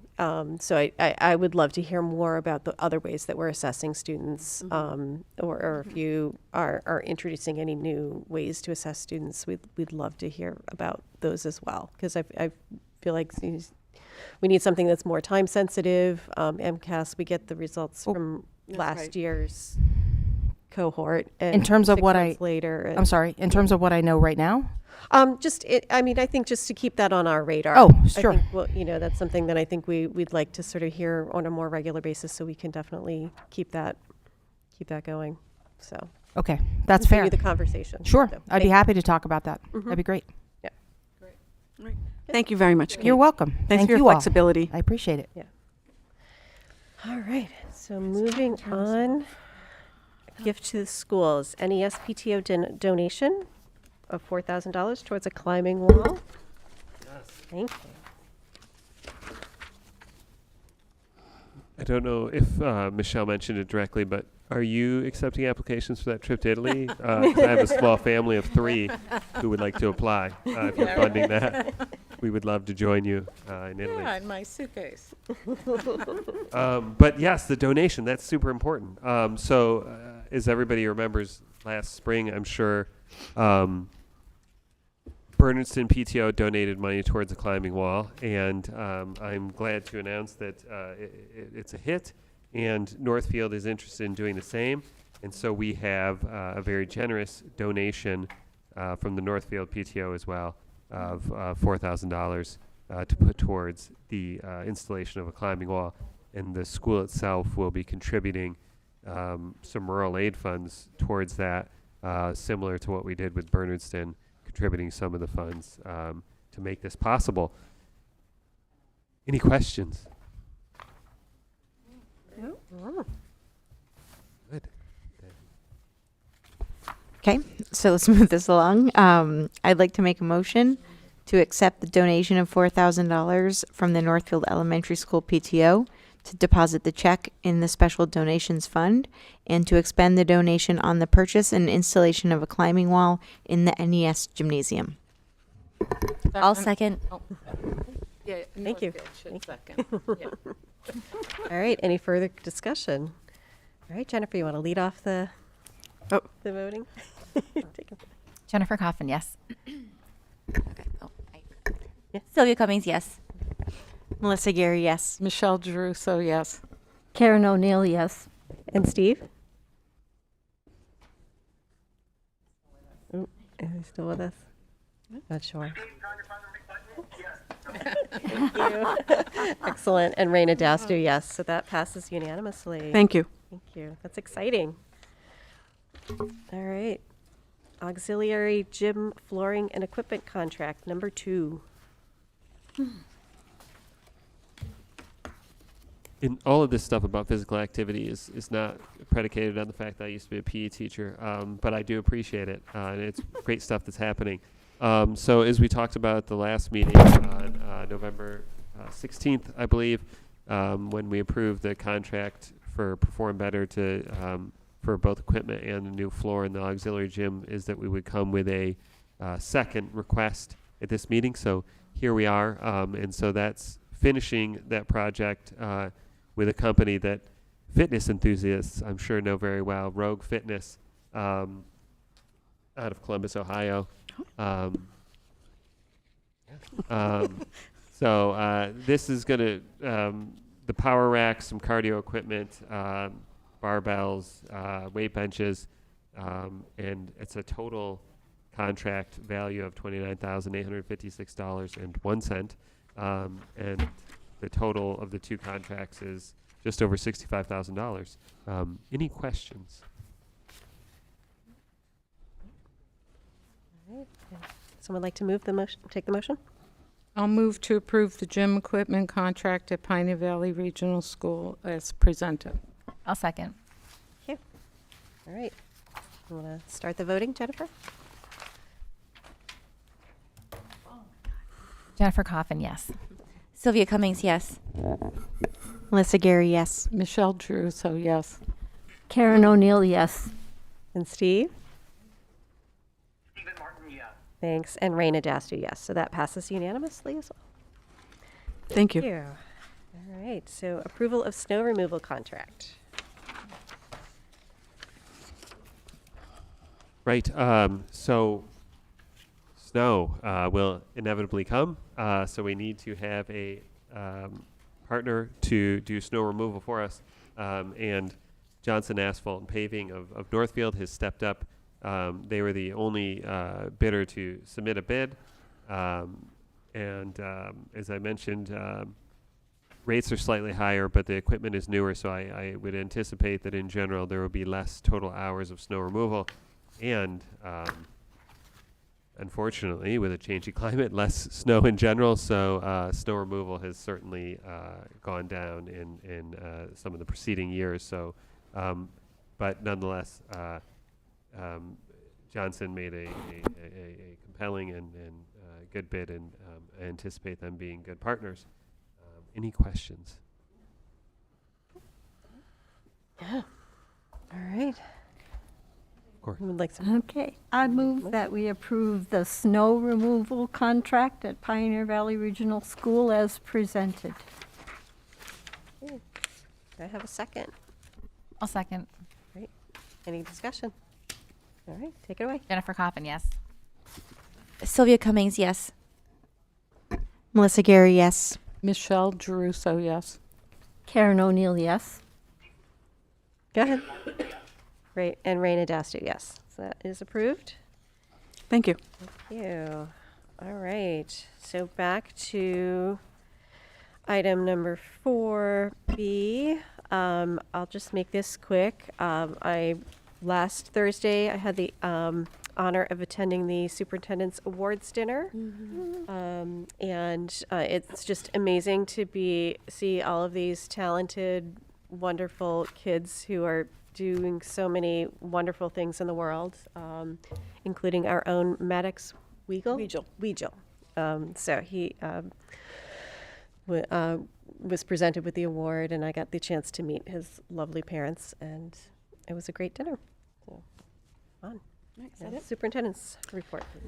Okay, it's one of the highlights of my year for sure. I am going to hand this out that way. I'm going to hand this out that way. And let's have people in the audience take some too. Jordan, can I put you on top of that? Why don't I keep one? I'm going to steal his. I'm stealing his. Give him one. So this is a bit of a different superintendent report, and it relates to the reason why that MCAS report had 3 slides. And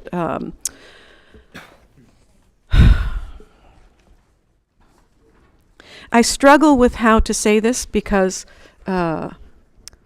early on, someone I admired said, you know, when you are a leader, you think you're just talking in a normal voice. Everybody who's listening to you hears you as though you're speaking through a megaphone, right? The words that one says in a leadership position matter.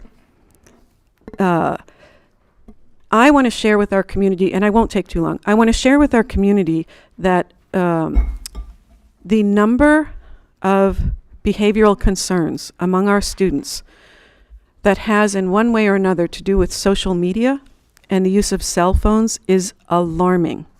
It is alarming. And it is pervasive. And it is pervasive not only in the secondary school, but in the elementary schools, in the upper grades. This is my call to arms, my call to action. You are aware, school committee, that we were awarded, thank you to Kate, a $15,000 grant to explore options for addressing cell phones in the schools. In the grant application, we said we'd like to try out the Yonder pouches, those neoprene pouches. Essentially what happens is the kids walk into school in the morning, they have a pouch, we buy the pouches. They put their pouch in and then it locks with a special magnet. And they keep the Yonder pouch on them all day. As they leave school at the end of the day, they put their pouch on the special magnet that has been put out on the wall. They open it up, voila, they have their cell phone. Okay.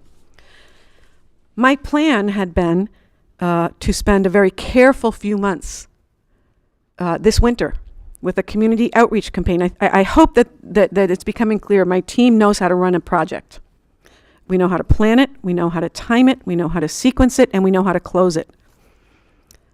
We had intended to spend some months working with our staff, working with our students, seeking student leadership to understand the nothing short of terrifying statistics shared by the U.S. Surgeon General. Surveys, community meetings, education, the impacts, you know what? I'm not going to wait that long. My administrative team is spending so much energy right now with bullying and harmful behavior from our students that we have to act more quickly. I honestly don't think that we have the luxury of a 3-month community campaign. We still have to do outreach. I'm going to come to you in the first meeting in January. I will make it happen with an abbreviated, accelerated, we need to take some kind of action to get the phones out of the kids' hands during the school day. We'll get our law enforcement partners in here to talk about the implication. We're going to look at some of the research together. I'm giving this to you, school committee. I am asking you to read through page 13 before the next school committee meeting. I'll send it to you electronically. My team spent an hour and a half reading through page 13. We didn't look at the possible solutions. We focused on the terrifying experiment that our country, our world has engaged in with putting smartphones into the hands of children whose brains are developing, and we don't have a clue about the impact. There is no research that makes clear this is safe for our kids. On the contrary, this report is overwhelming. My people in the room, we did a really nice exercise in the way that we read it and, dissected it.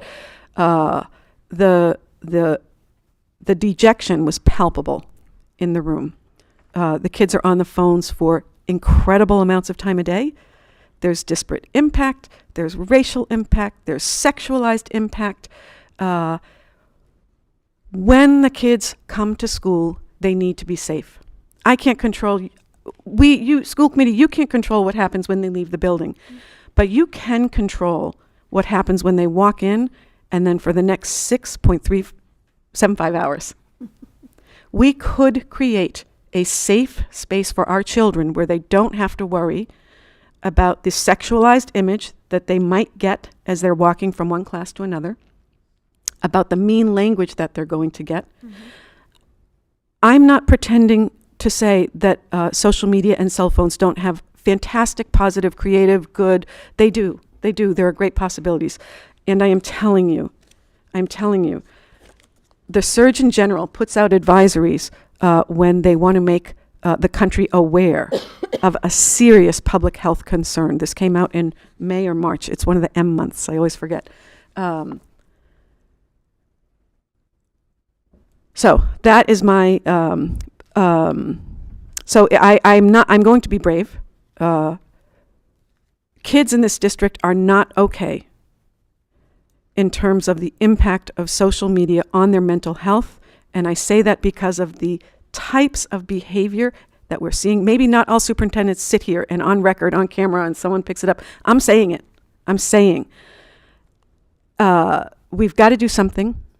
We've got to do it more quickly than we thought. Raina and I had a very brief conversation when I said to her, Raina, I'm going to say something at the meeting. And if you wouldn't mind sharing your brief, please, response, because I thought, thank goodness. So I'm going to turn it to Raina for a second. So I'm a school nurse, and I have to say I'm also a parent of 2 teenagers, and I struggle with their relationship with phones.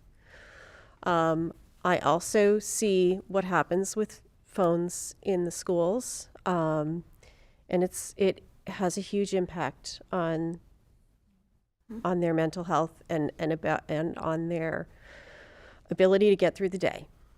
Basically, I think it's really hard for parents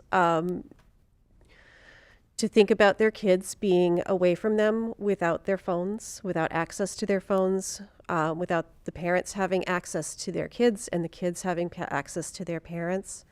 But I think we as parents need to trust that our schools have got this. And when they leave their kids at school, it needs to be a safe place.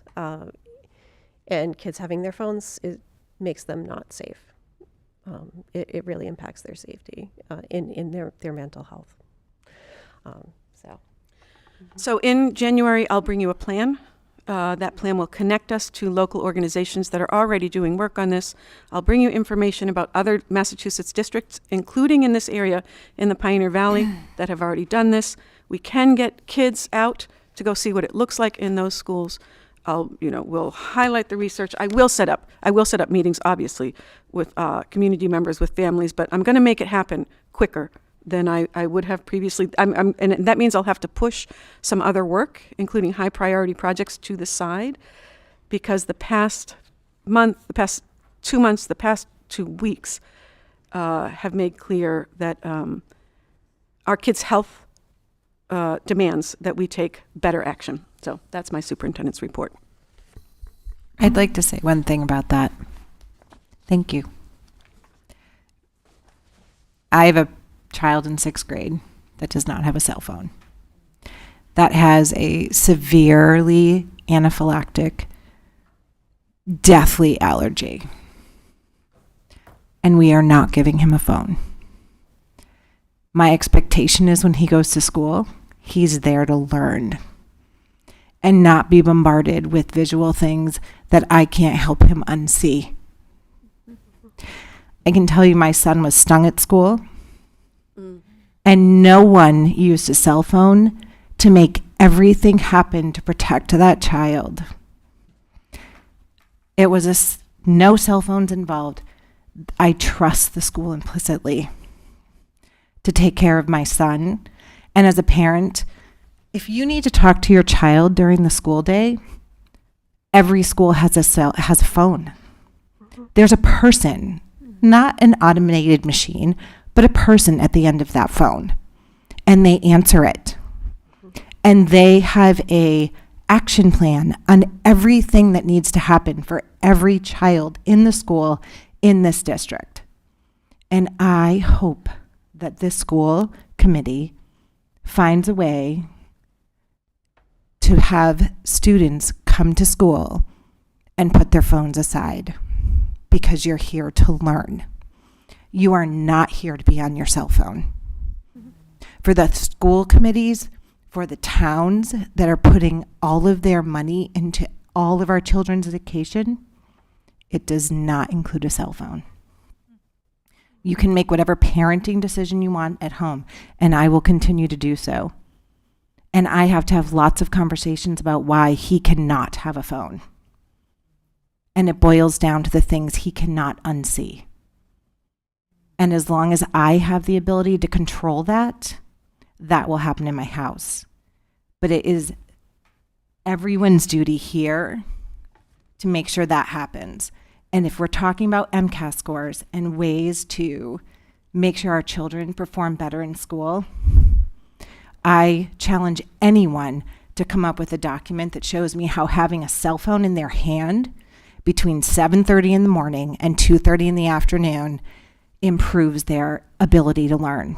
We spend tons of money on electronics in the school. They have access to computers here. There is nothing they cannot get electronically. There's 2 computers right there. You guys can access everything you need. We have Wi-Fi. You do not need a cell phone in school. Thank you for doing this, and I hope everybody here votes that there are no phones in the Pioneer Valley District School from elementary all the way through high school.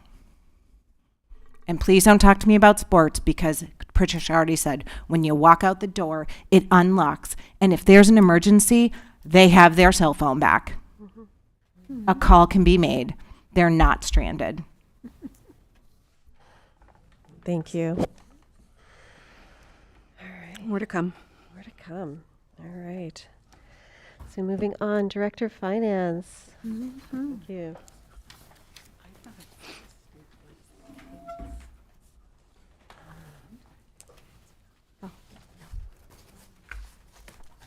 All right, I will try to move as expediently as possible and make sure any questions people have are answered.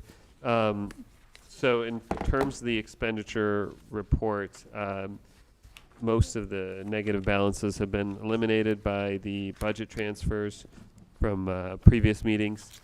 There were still some small ones, so if the school committee votes for it, we'll make some additional budget transfers to eliminate those small negative balances. I still estimate having a budget surplus of about $250,000 or 1.7% of total expenditures. Any questions about the expenditures? No. I will continue then. And in terms of the revenue report, through 42% of the fiscal year, the district has collected almost 38% of revenues. And also, that doesn't take into account the Chapter 70 payment that was made on November 30th. So on the revenue side of the ledger, everything is moving as expected, and I project total revenues to be $14,750,938, which is the budgeted amount. Any questions about that? Okay.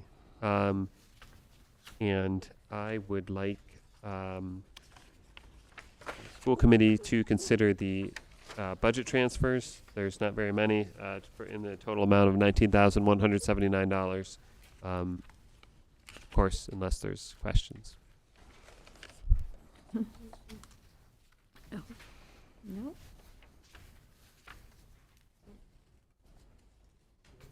Okay. Go ahead. Go ahead. I'll make a motion to approve the transfers as noted at the meeting tonight for $19,179. I'll second that.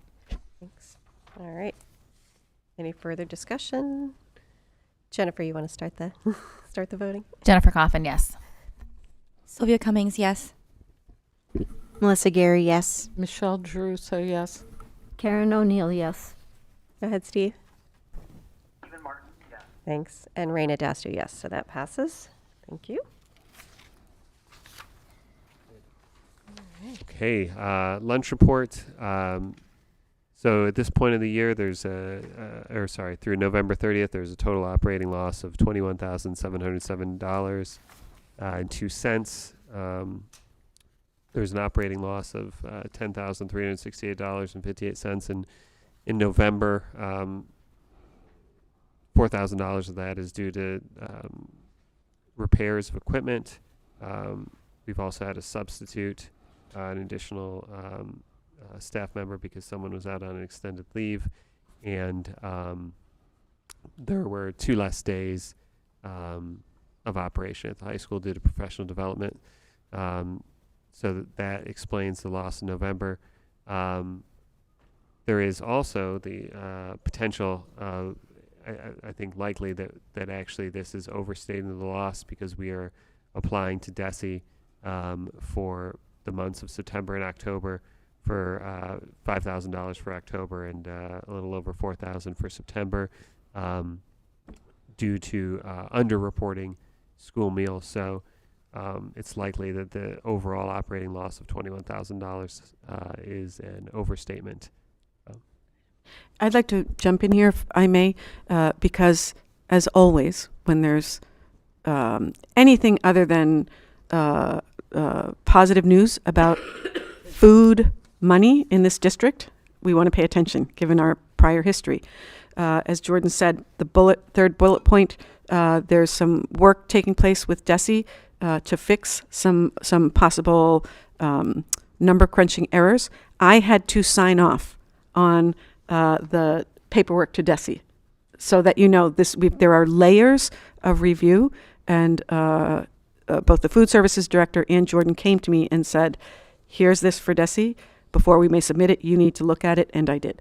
So it's I just want to reassure you in case there's any concern. Okay.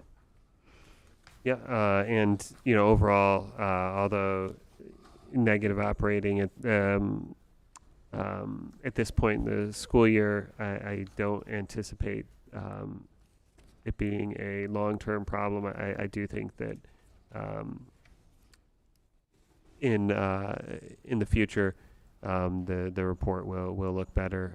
Obviously, December is going to be a short month, so that month won't look great because there's less days of operation.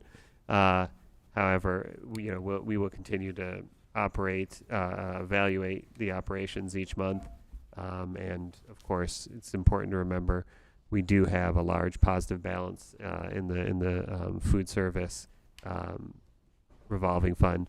So although there are operating losses, we certainly have more than enough money to cover those.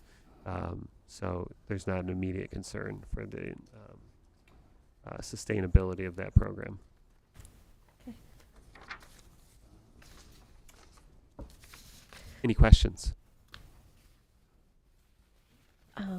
So just an update about Yes. the lunches at NES have been cold lunches recently. Yes, right. That is correct. Up until today, there's been an issue with the grease trap. We're waiting for a repair until the Christmas or the December holiday to actually be able to do that. Waiting for some parts and actual availability of a plumber to make that repair, but that should be done over the December break. And hot lunches resume today and will continue until the holiday. So good news on progress there, but yep, that's the situation there.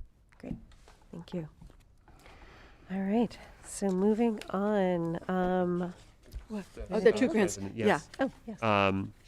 And this is informational, right? Not a vote Informational, needed. okay. As Patricia mentioned, many successes with grants, but this one seems really good.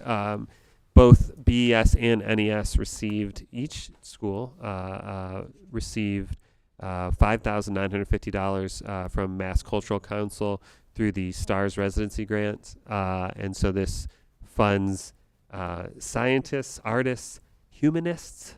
These are some of the categories. I am plagiarizing, but from the for 3-day residencies. So a group called Playful Engineers is going to come to each of the buildings. And I didn't know you could make engineering playful. Hopefully not on bridges, for example, but in school. I looked at the website and it looks really interesting and fun. It lets students build that kind of stuff like bridges and I know people always like a STEM focus, and I think it's going to be great to let students use their natural creativity to let themselves, see themselves as engineers, just in their play, which they are. They're always building stuff, and I'm always stepping on it. And usually when the lights are off, it's terrible. But in the proper setting, this is going to be a really good program.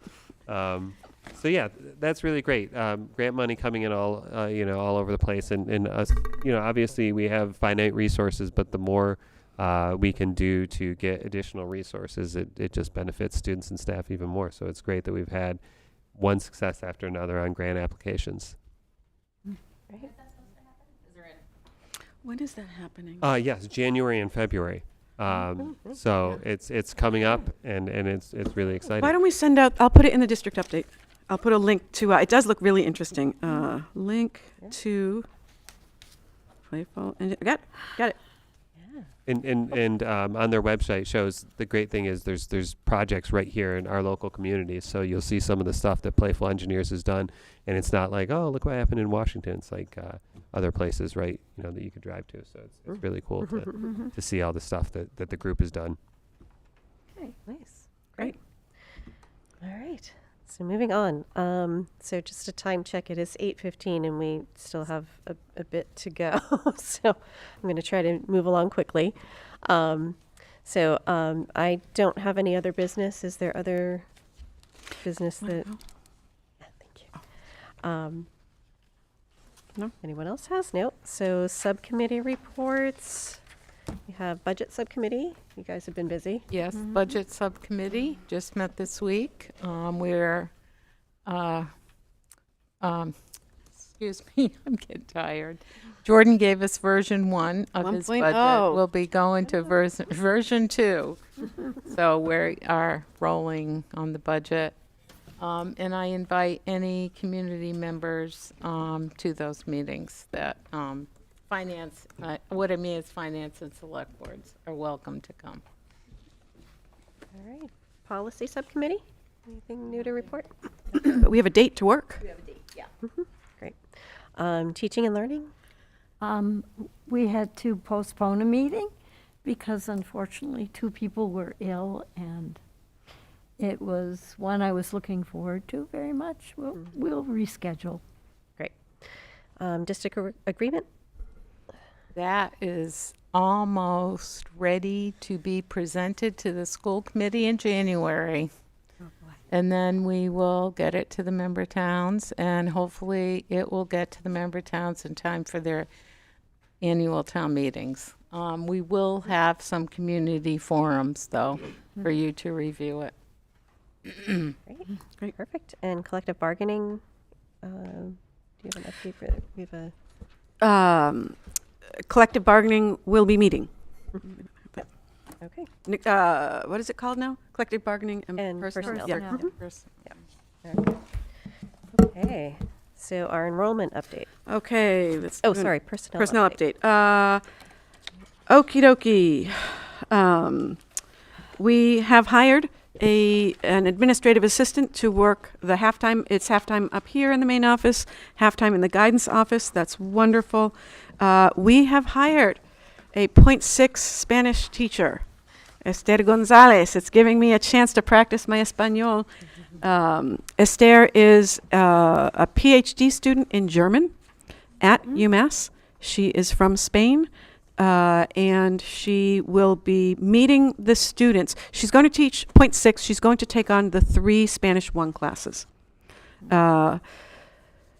She's going to meet the students on the 21st or 22nd. She had previous plans to be traveling. She's going to work for the first few weeks of January.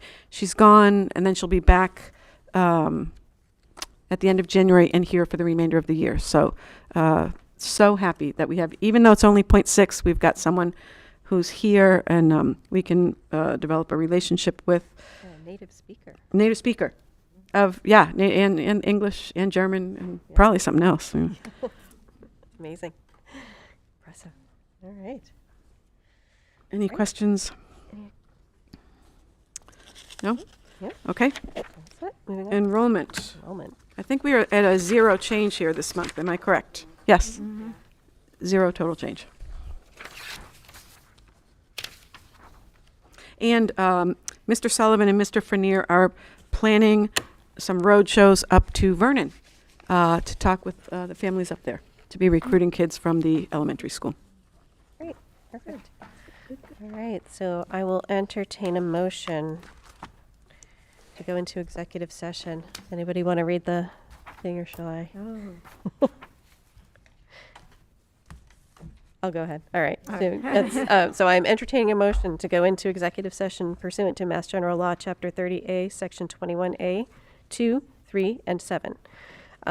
So that's to conduct strategy sessions in preparation for negotiations with non-union personnel, or to conduct collective bargaining sessions or contract negotiations with non-union personnel, to discuss strategy with respect to collective bargaining with the Teachers Association and support personnel if an open meeting may have a detrimental effect on the bargaining position of the public body, and the chair so declares, and to comply with or act under the authority of any general or special law or federal grant and aid requirements, and to review executive session minutes. And we will be returning to open session. I believe the superintendent and director of finance and our minute taker will be joining us. I'll second. So, you move. Oh, sorry. I'll make a read it. move to- No, I to- just read the motion. Someone else needs to move it. Yeah, so you moved it. Do I have a second? I'll second it. Thank you. All right, and then we need a roll call. Jennifer Coffin, yes. Yep. Sylvia Cummings, yes. Melissa Gary, yes. Michelle Druso, yes. Karen O'Neill, yes. Great. And Raina Daster, yes. And we will be returning to open session for voting purposes. Okay. Oh, we are returning?